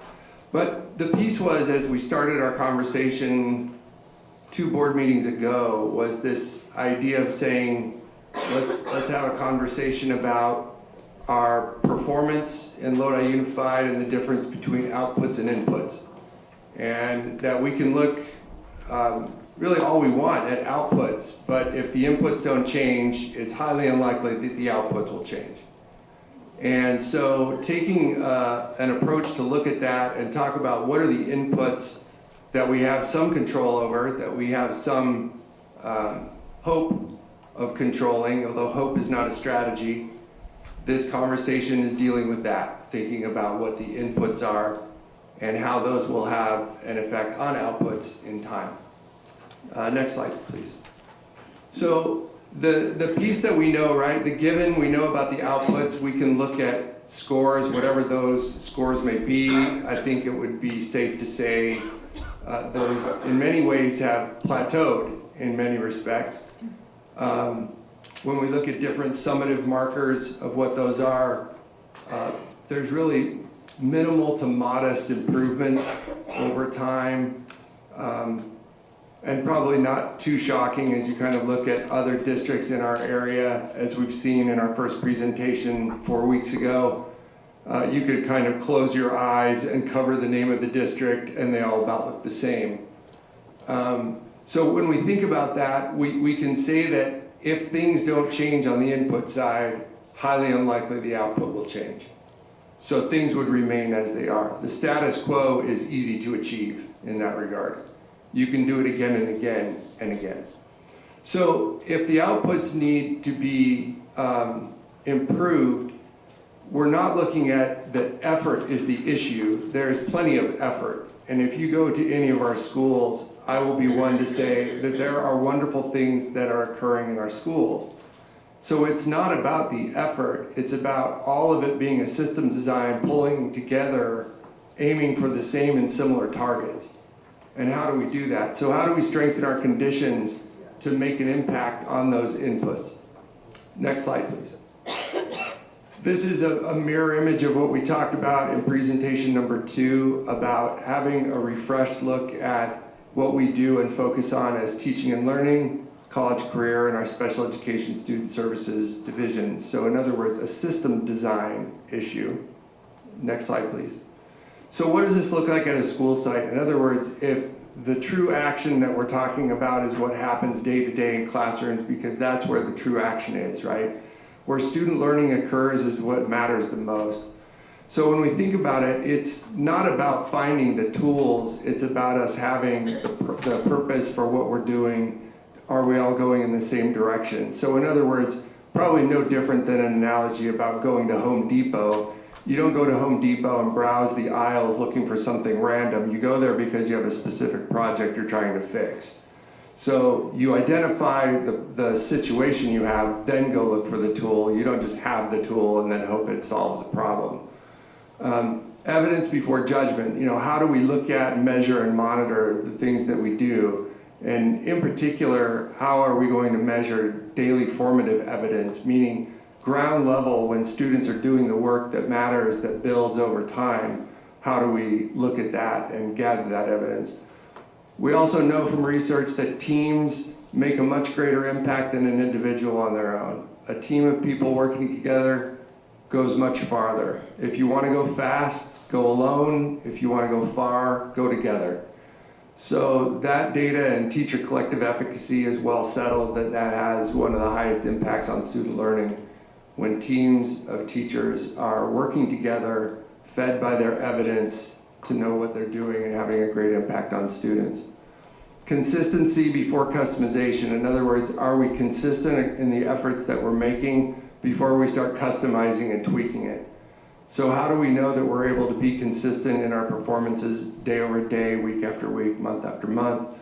Because as we know, learning is a slow and steady wins the race game.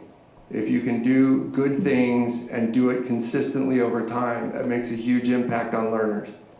Next slide, please. So to implement these things, we're taking a page directly from the National Implementation Research Network at the University of North Carolina to think about what implementation science in schools and districts is really all about. And part of that would be to have a 3-year rollout where we can look at things and say, things don't happen overnight in an organization of this size. But if you chip away at it steadily over time and you support people every step along the way, you can make a tremendous impact. One of those pieces too is collaboration time. How do we give people time to work together? And how does that time manifest across different school sites, elementary, middle, and high? Also, as you can imagine, it's important to have a team leader with each team that is trained. You don't want to put people in a room and say, and now you're a team. That just means they're in the same room together. It doesn't mean they're a team yet. So you have to have someone that's there that can support them in the journey to ask good questions, help them stay focused where they're going, and support them every step of the way with the strategies that they're working to employ. And finally, an aligned leadership message that runs consistent all throughout the district, all the way from the superintendent's office, all the way down to each school site. So that what we're talking about provides the support and everyone has the same idea in mind about what is most valuable and why we're doing it and what that vision is really all about. Next slide, please. You can click again and one more time. Very good. So in these 3 years, as you can see, if you read that, and there's some very small print there, but if we talk about year 1 as being a foundation type year, year 2 being a feedback year, and year 3 being a sustainability year, these would be three years of looking at what the implementation research network talks about how to get something out there on the ground, how to support it, and then how to grow it and sustain it. It really comes down to trying to keep it simple but consistent and be able to support people in that consistency so that they understand what their specific role does to impact the greater good. As you look onto the feedback year, you can see that that has a lot to do with being able to look at and gather evidence that can come from student work, evidence that comes from self-peer assessment, for instance, and being able to support students to understand how they know that their learning is improving. So until students are able to be able to look at their own learning and say, I know where I am and I know where I'm going, that's a really important part of year 2. And then in sustainability, this is where we can look at things where we're looking at how the system performs over time. We're looking about how students understand where they are and how to continue improving. And we also look at how we embed practices so they become more cemented into the fabric of what we do. Next slide, please. So we know that there's some peculiarities between elementary and secondary sites. We know that the way that K-6 sites operate, the way our middles operate, and the way our high schools operate, they're all a little bit different, but in many ways, they're the same. One of those is, how do teams have time to work together? How do teams work together to be able to do the things they do?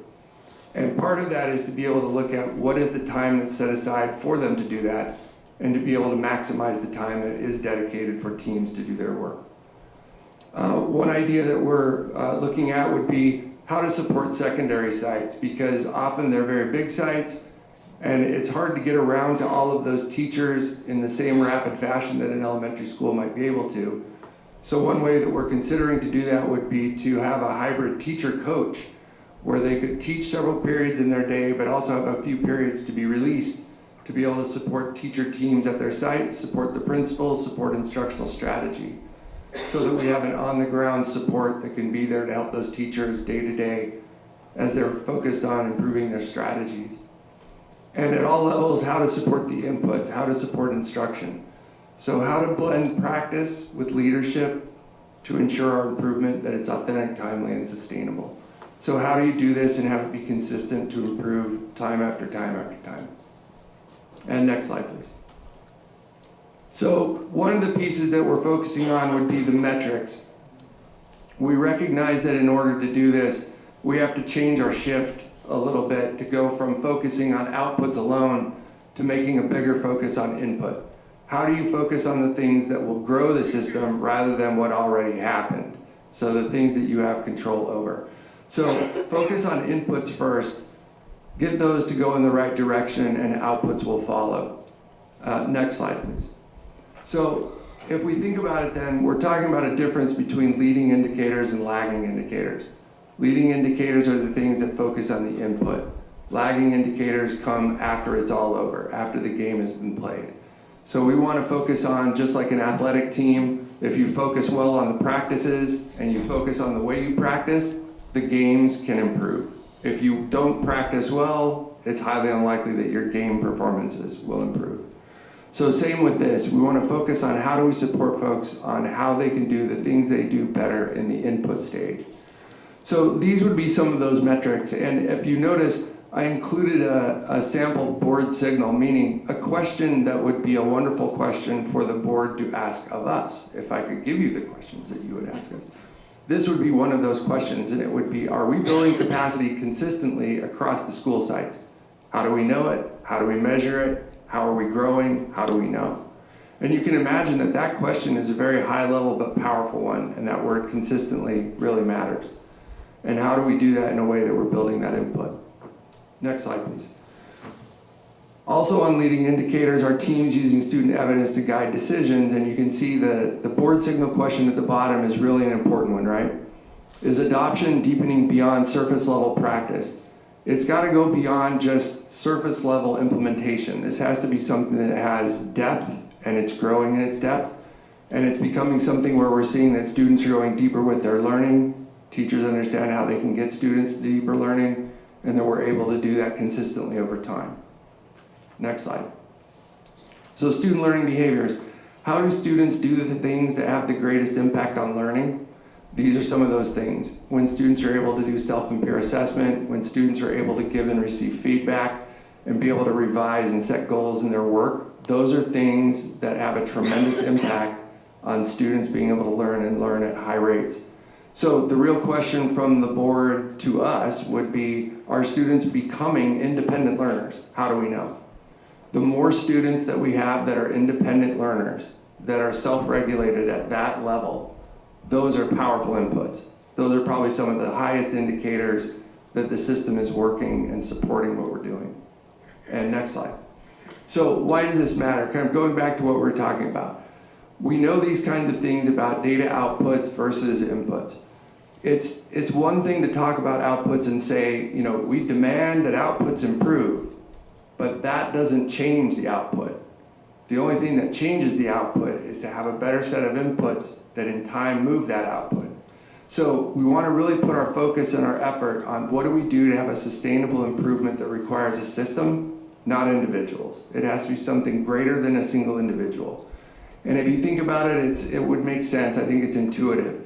You could have a really fantastic teacher that's lights out at a 4th grade at an elementary school. But that one single teacher will have a tremendous impact on his or her classroom, but will likely not move the needle of the whole school. So how do you make the whole school move if you only have that one outstanding superstar?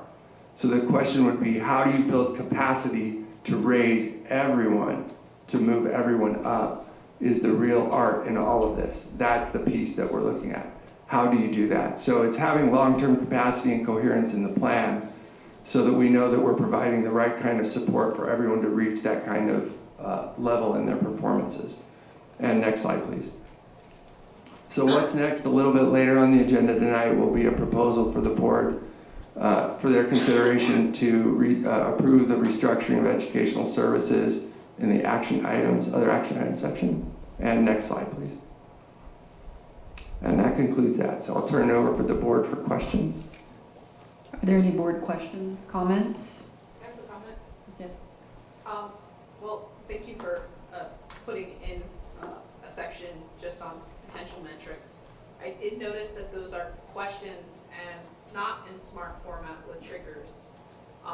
Can you articulate what the intent and what triggers you would act or know when to act when results are out of control? Yeah, I do. In a follow-up to this presentation, if this plan is approved tonight, we already have a set of metrics that are in 5 areas that have a cadence that would come back to the board twice per year So we'll have specific numbers of percentages of completion, students impacted, teachers impacted, and so forth. So, looking at a lot of the questions are around on-time delivery or attendance, check-the-box activities, right? Many people get driver's license, right? But if we looked at all drivers across California, are they parallel parking effectively and efficiently? Yes, they are trained. Yes, they have a license, but does that make them effective? I think that moving the needle with impact requires you to think of metrics that drive behaviors that you want to see. Is there more that you can look at that evaluates the operational performance of and evaluate consistency and precision and accuracy of teaching?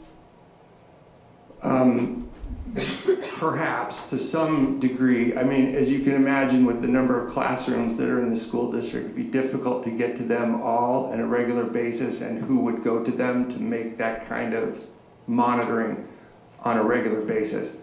That would be a tall order. So it would probably be more where it would be teacher teams being able to report on what they've seen their student performances be in snapshots throughout each quarter, to be able to gather that.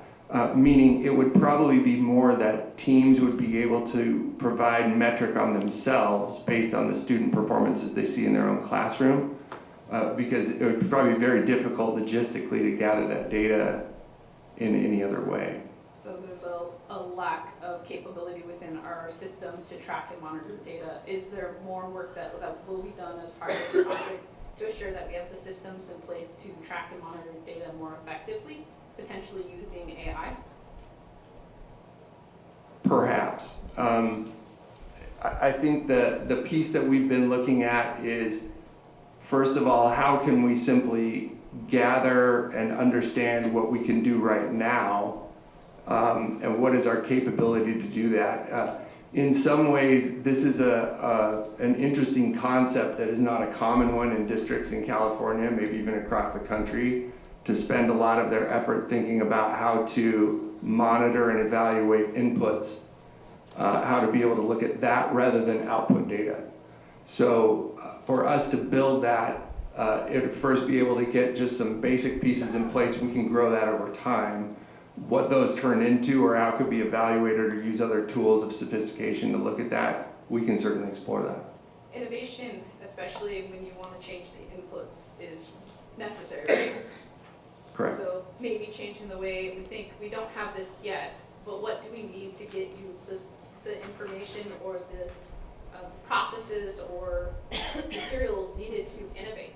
Because if we like you said in your presentation, if we continue to go down the path we have, we'll continue with the same outputs. So why not innovate the way that we bring inputs in? I love that idea. I think I would look at April and say, April, how much money could I get for that? But maybe there's process optimization, continuous improvement, and methods that you can apply currently to the processes that we currently have. And even if it's a small iterative change, like a Kaizen, then maybe even those little iterative steps will change your inputs drastically. And so when I look at the way that we're just measuring attendance doesn't drive impact. Or if we had 95% of the students attending classes, we'd have better test scores, right? Right. Kids sitting in classrooms doesn't necessarily attain the goals we want. So teachers just getting trained is not going to drive the needle. So what more can we track? What more can we trend? What processes need to be in place to drive that impact more effectively with the inputs that you're asking? Because the questions that you're asking are really surface level, and I think we can drill deeper to drive that impact.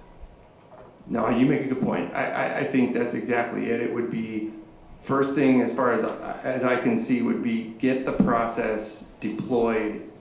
Then, as you're suggesting, and I agree, would be how do we go deeper with that and get things, whether it's on the teacher or student side, to gather those metrics. Those, to me, those are wonderful things to consider. Right now, as I look at it, trying to eat this elephant one bite at a time, it would be, I've got to get something out there in the field and deploy it at least ground level and get that started, and then be able to build from there. But But absolutely, I think where you're headed with that idea, I think that's marvelous. But it starts with a change management plan. It starts with having an effective owner of actions that are required to take those steps.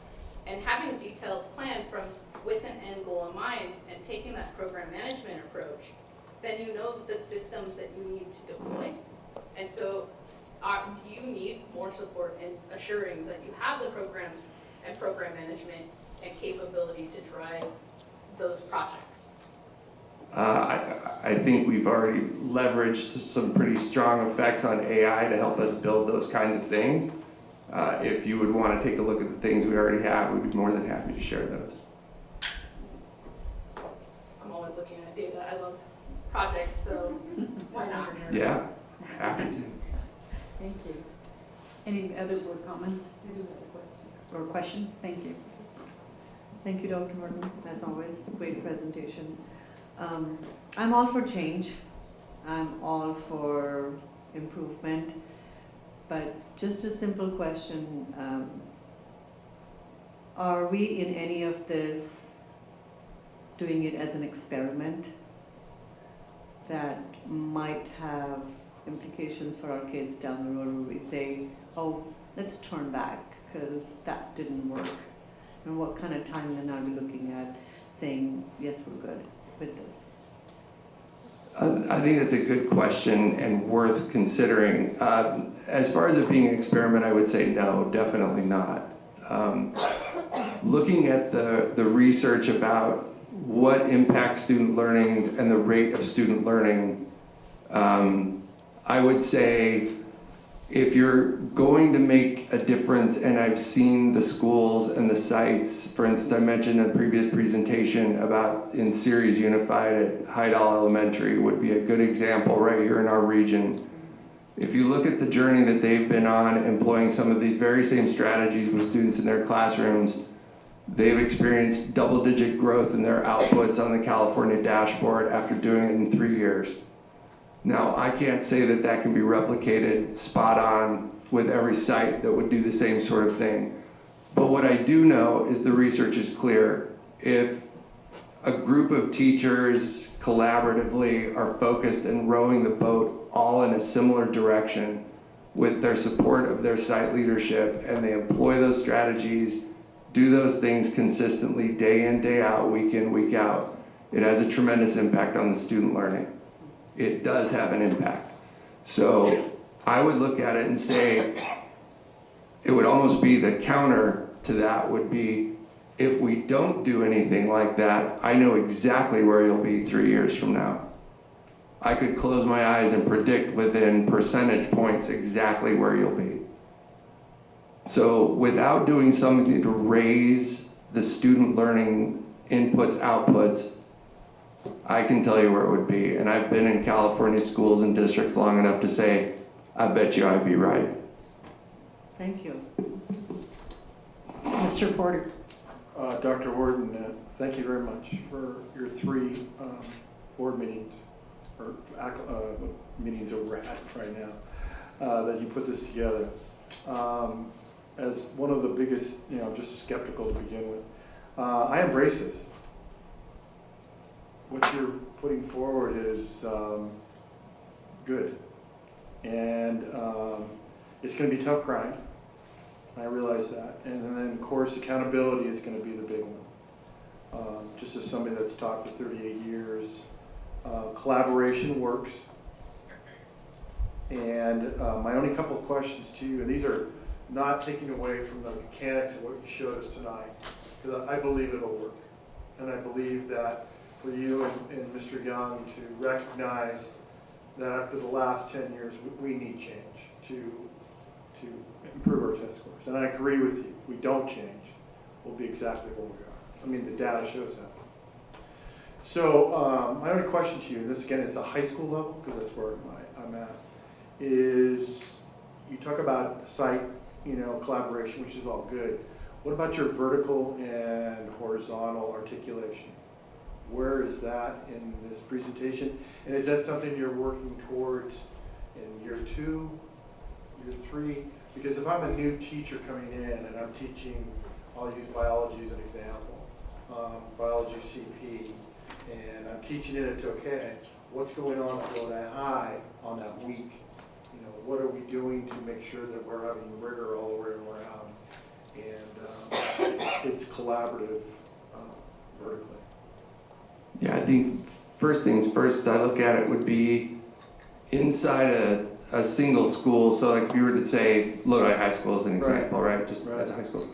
If you think about that, what is interesting to me would be two parts, right? There would be a vertical articulation with the feeder middle school to talk about what 7, 8 does, and you would bring in 6 as well, because they're the same grade spans in California. Right. But if you looked at 6, 7, 8, if they vertically articulate with what the 9 through 12s do, there's a pretty nice handoff between what 8th grade does to 9th grade, and being able to have opportunity where they can get together to talk about, how do I know where the students left off at 8th, where should they be at 9th? There should be a very clear progression in that learning, whether it's writing, science, math, whatever it might be. Right. So in doing that, there does have to be time in this plan for sites to be able to dedicate in a vertical articulation by subject area, but then there also has to be a horizontal articulation in each department level for them to be able to talk about as a job-alike group, what are we doing in 9th and 10th grade English, for instance, with those standards that are the same. So there's a back and forth, almost a 3-dimensional analysis of that there has to be an X, Y, and Z plane for each of those to be able to talk about, are you dedicating some time in that collaborative process for some conversations to be horizontal? Right. Where they get together and look at the things and say, across each quarter, can we see what are the things that we're trying to do? So in science, back in the world that you and I would have been in, we would look at that and think of a science and engineering practice, for instance, in the NGSS, and say, can we look at that across the 4 quarters and say, how do we know our students are becoming really, really good at one piece of their science and engineering standards? Right. That would be phenomenal horizontal articulation.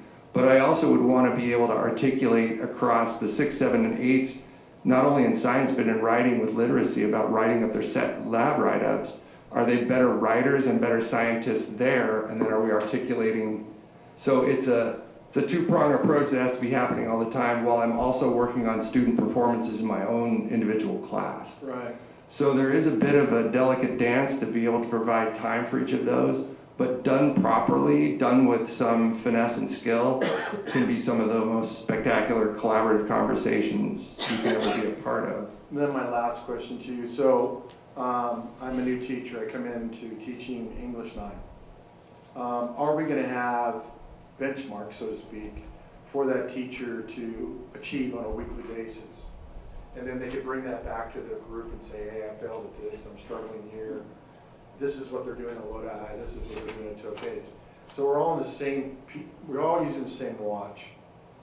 And I know that that's going to be the most difficult thing for you to do. Then you get into grading and rubrics, because, you know, what's a B at Tokay, what's an A at Tokay in English, or Lodi High. That's going to be another chunk of change that you're going to have to deal with as well.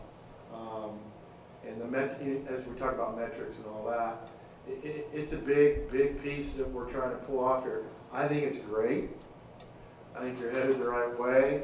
You have my support. And I like the fact that, like any scientific method, we run it, and if our data comes up and our conclusions not what we want, then we come up with a new hypothesis. Right. So that's what we're trying to do here, and I like it. I like change. We need to as a district, and I like to say you're going to grease the wheels on that 3-dimensional X, Y, and Z rubrics, vertical and horizontal articulation. That's going to be tough, but I'm one of your biggest fans right now, so let's get it done. I appreciate it. Okay, any other board comments? Public comments on other action items. The public may address the board on reports. Each public speaker shall limit comments to 3 minutes. Are there any public comments on reports? On other action. Good evening again, President Alexander, members of the board, Superintendent Young, Rodrigo Contreras, CSEA Lodi 77 President. As the educational services restructuring moves forward, we still have no clear indication on the impacts of classified employees.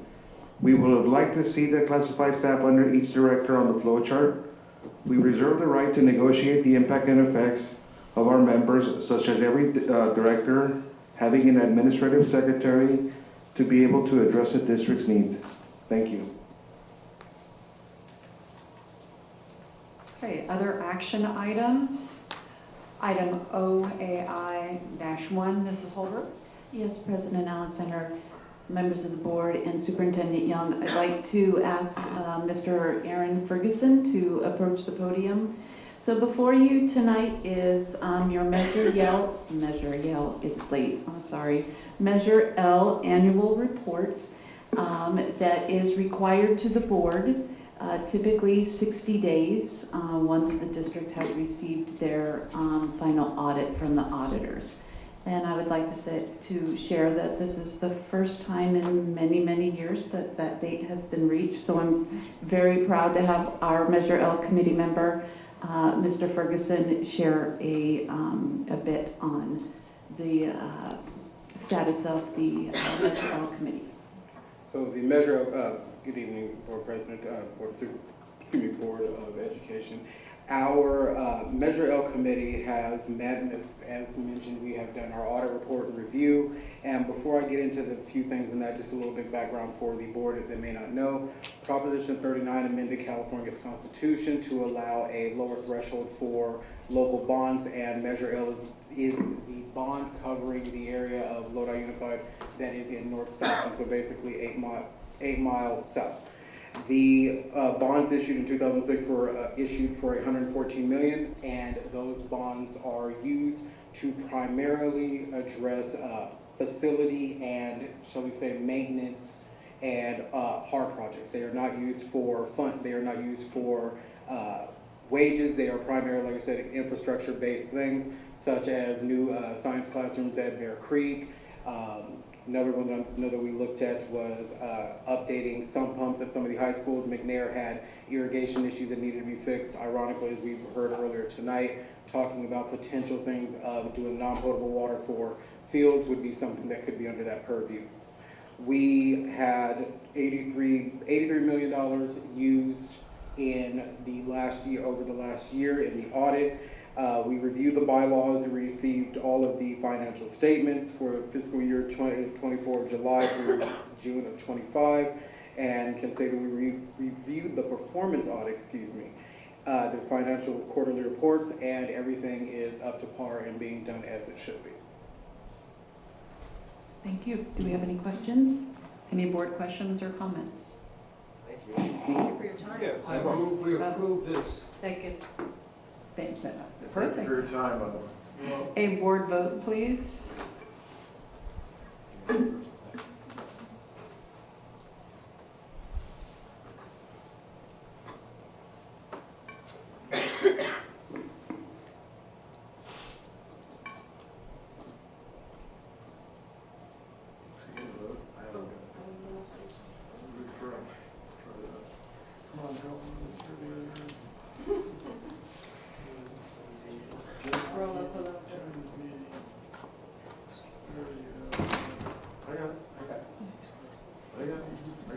Motion passes 7-0.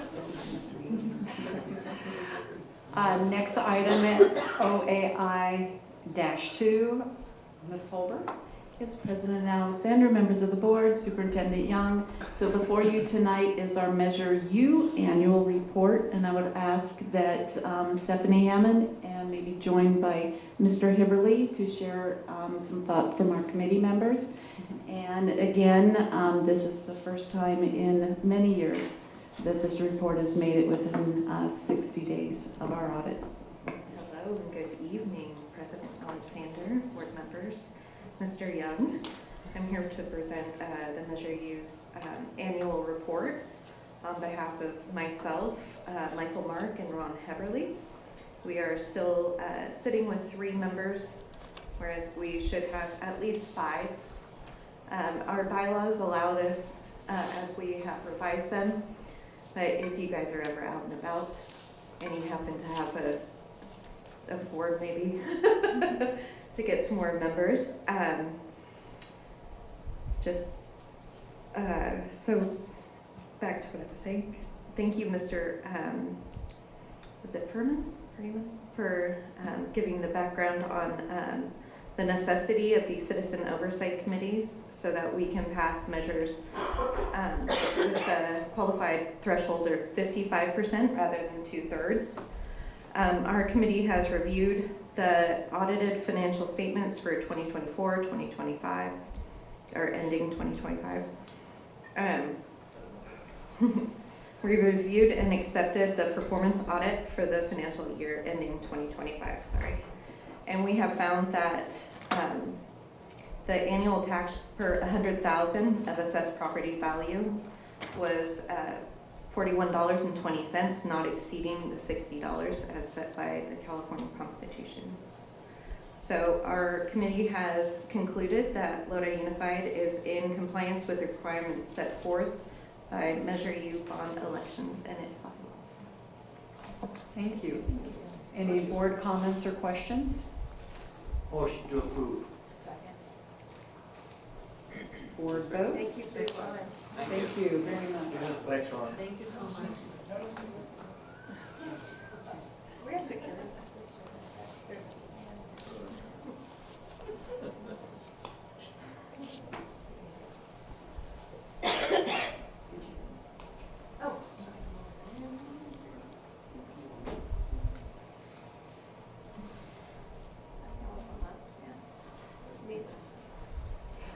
Motion passes 7-0.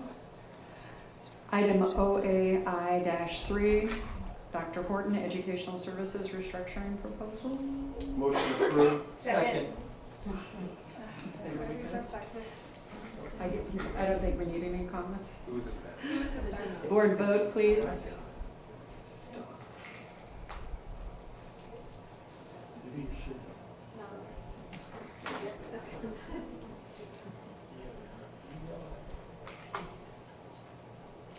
Motion passes 7-0. Item OAI-4, Mr. Young, the 2026 California School Board Association Yes, this is being brought election. before you for the board to, if interested, electing another member for the delegate assembly. And you can select up to 3 candidates, and this needs to be a verbal vote. Okay. Yes. If I'm on the election, do I abstain? No. No, you're part of the board. I have a question. Yes. Do we vote these in a grouping or do we do them individually? Individually. I believe it's appropriate to do it individually. Okay. So nominations open. Nomination for Victoria Linderman, motion, it's just. Second. I'll second. And we need to do a vote out loud, verbal vote. Dr. Ball? Yes. Aye. Aye. Aye. Aye. Aye. Aye. Motion passes 7-0. I'd also like to make a motion to add David Palumbo to that list. Second. What was the name? I'm sorry. David Palumbo, Lambersville. Lambersville. Thank you. And a second. Okay, thank you. A verbal vote. Mr. Porter? Nay. Nay. Aye. Aye. Aye. Aye. Aye. Motion passes 5-2. I believe we can go up to 3. I We would also we like, have another one. yes, I would also like to nominate Maria Souza Livengood. She was, previous people I've mentioned have also sat on this board for a number of years and are very influential and helpful. Maria Livengood. Motion to approve. So Marla. Marla, I'm sorry, I said Maria. I was Marla thinking, Sousa. yeah. I Marla. said Maria. I'll second that. That's Linden Unified. Okay, motion and a second, Mr. Porter? I second it. Yes, thank you. Board vote, Dr. Ball? Yes. Aye. Aye. Aye. Aye. Aye. Aye. Motion passes 7-0. Any board advisory committee reports? Comments from the board? Mr. Porter? I guess I'll go. Going back to goal number 2 under the LCAP. I did a little research here that I kept. And a CAS test Our district got 22.65 in 24-25, and our district this year, 23-24, 24-25 was 22.65 that met or exceeded, and our district in 23-24 was 23.47. So I might be wrong where I'm getting my data, but I have the little CD thing here. Also, the high schools were 24 at Lodi High School, met or exceeded, 26 for Tokyo High School, met or exceeded, 26 for Bear Creek, and 14 for McNair. You showed a number of 32, and I don't know where that is coming from, unless it's for English learners like I have. Mr. Porter, I believe 5th and 8th grader also included. I included that in the Lodi Unified. When you said the 4, okay. So I said Lodi Unified, we're at 22 this year. Okay. We were at 23 last year. We can provide information to the board. I appreciate it. Exactly where they Maybe I made a mistake. gather that information. Yeah, because I just did the little app that they have. Is that it, Mr. Ford? No, you can send me an email, that's fine. Yeah, one of the things I was just gonna say is you have to make sure on the report that you remove charters, because charters that we authorize are included in the data, so that's one of the things you have to do is filter out the charter schools in order to ensure we only get our K-12 data for the district. Okay. Thank you. We'll take a look at that, thank you. Thank you, Mr. Porter. No worries. Dr. Ball? No comment, thank you. Mr. Sherrill? Just a quick comment, and hopefully we'll get some more information on it, because I was contacted by a couple parents. The concern that's ongoing with the computer classes at Lodi High, it seems to be a real issue with a lot of people, and it's such an important thing in California right now. Like the gentleman said tonight, we're only a couple hours away from the one of the biggest economies in the whole state. So anyway, I just want to put that out there. Mr. Stroh and members of the board, I just want to clarify, this is not a district stance that we are not AP computer science supporters. This is a Lodi High. This is, if there's an issue between staff and what sections can be offered within their day and the principal, this needs to be addressed at the school site. This is not a district-wide effort to stop AP computer science. There are multiple factors that go into this, including the fact that students right now are doing course selection requests.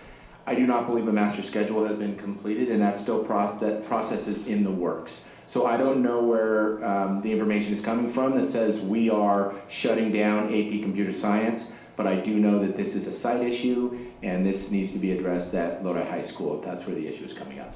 Thank you. Mr. Nava? Yes, ma'am, I don't have anything. Okay. Ms. Linderman? Happy Chinese New Year. It's the year of the fire horse, so I see some amazing transformation in our future here, as goes with lots of fire. So, I'm excited for the year. Yeah, hopefully. When is it? What's the date? Ms. McFarland? No comment? I just want to encourage everybody to slow down in the rain, drive safely, and get home and keep each other safe. Meeting adjourned, 9:40.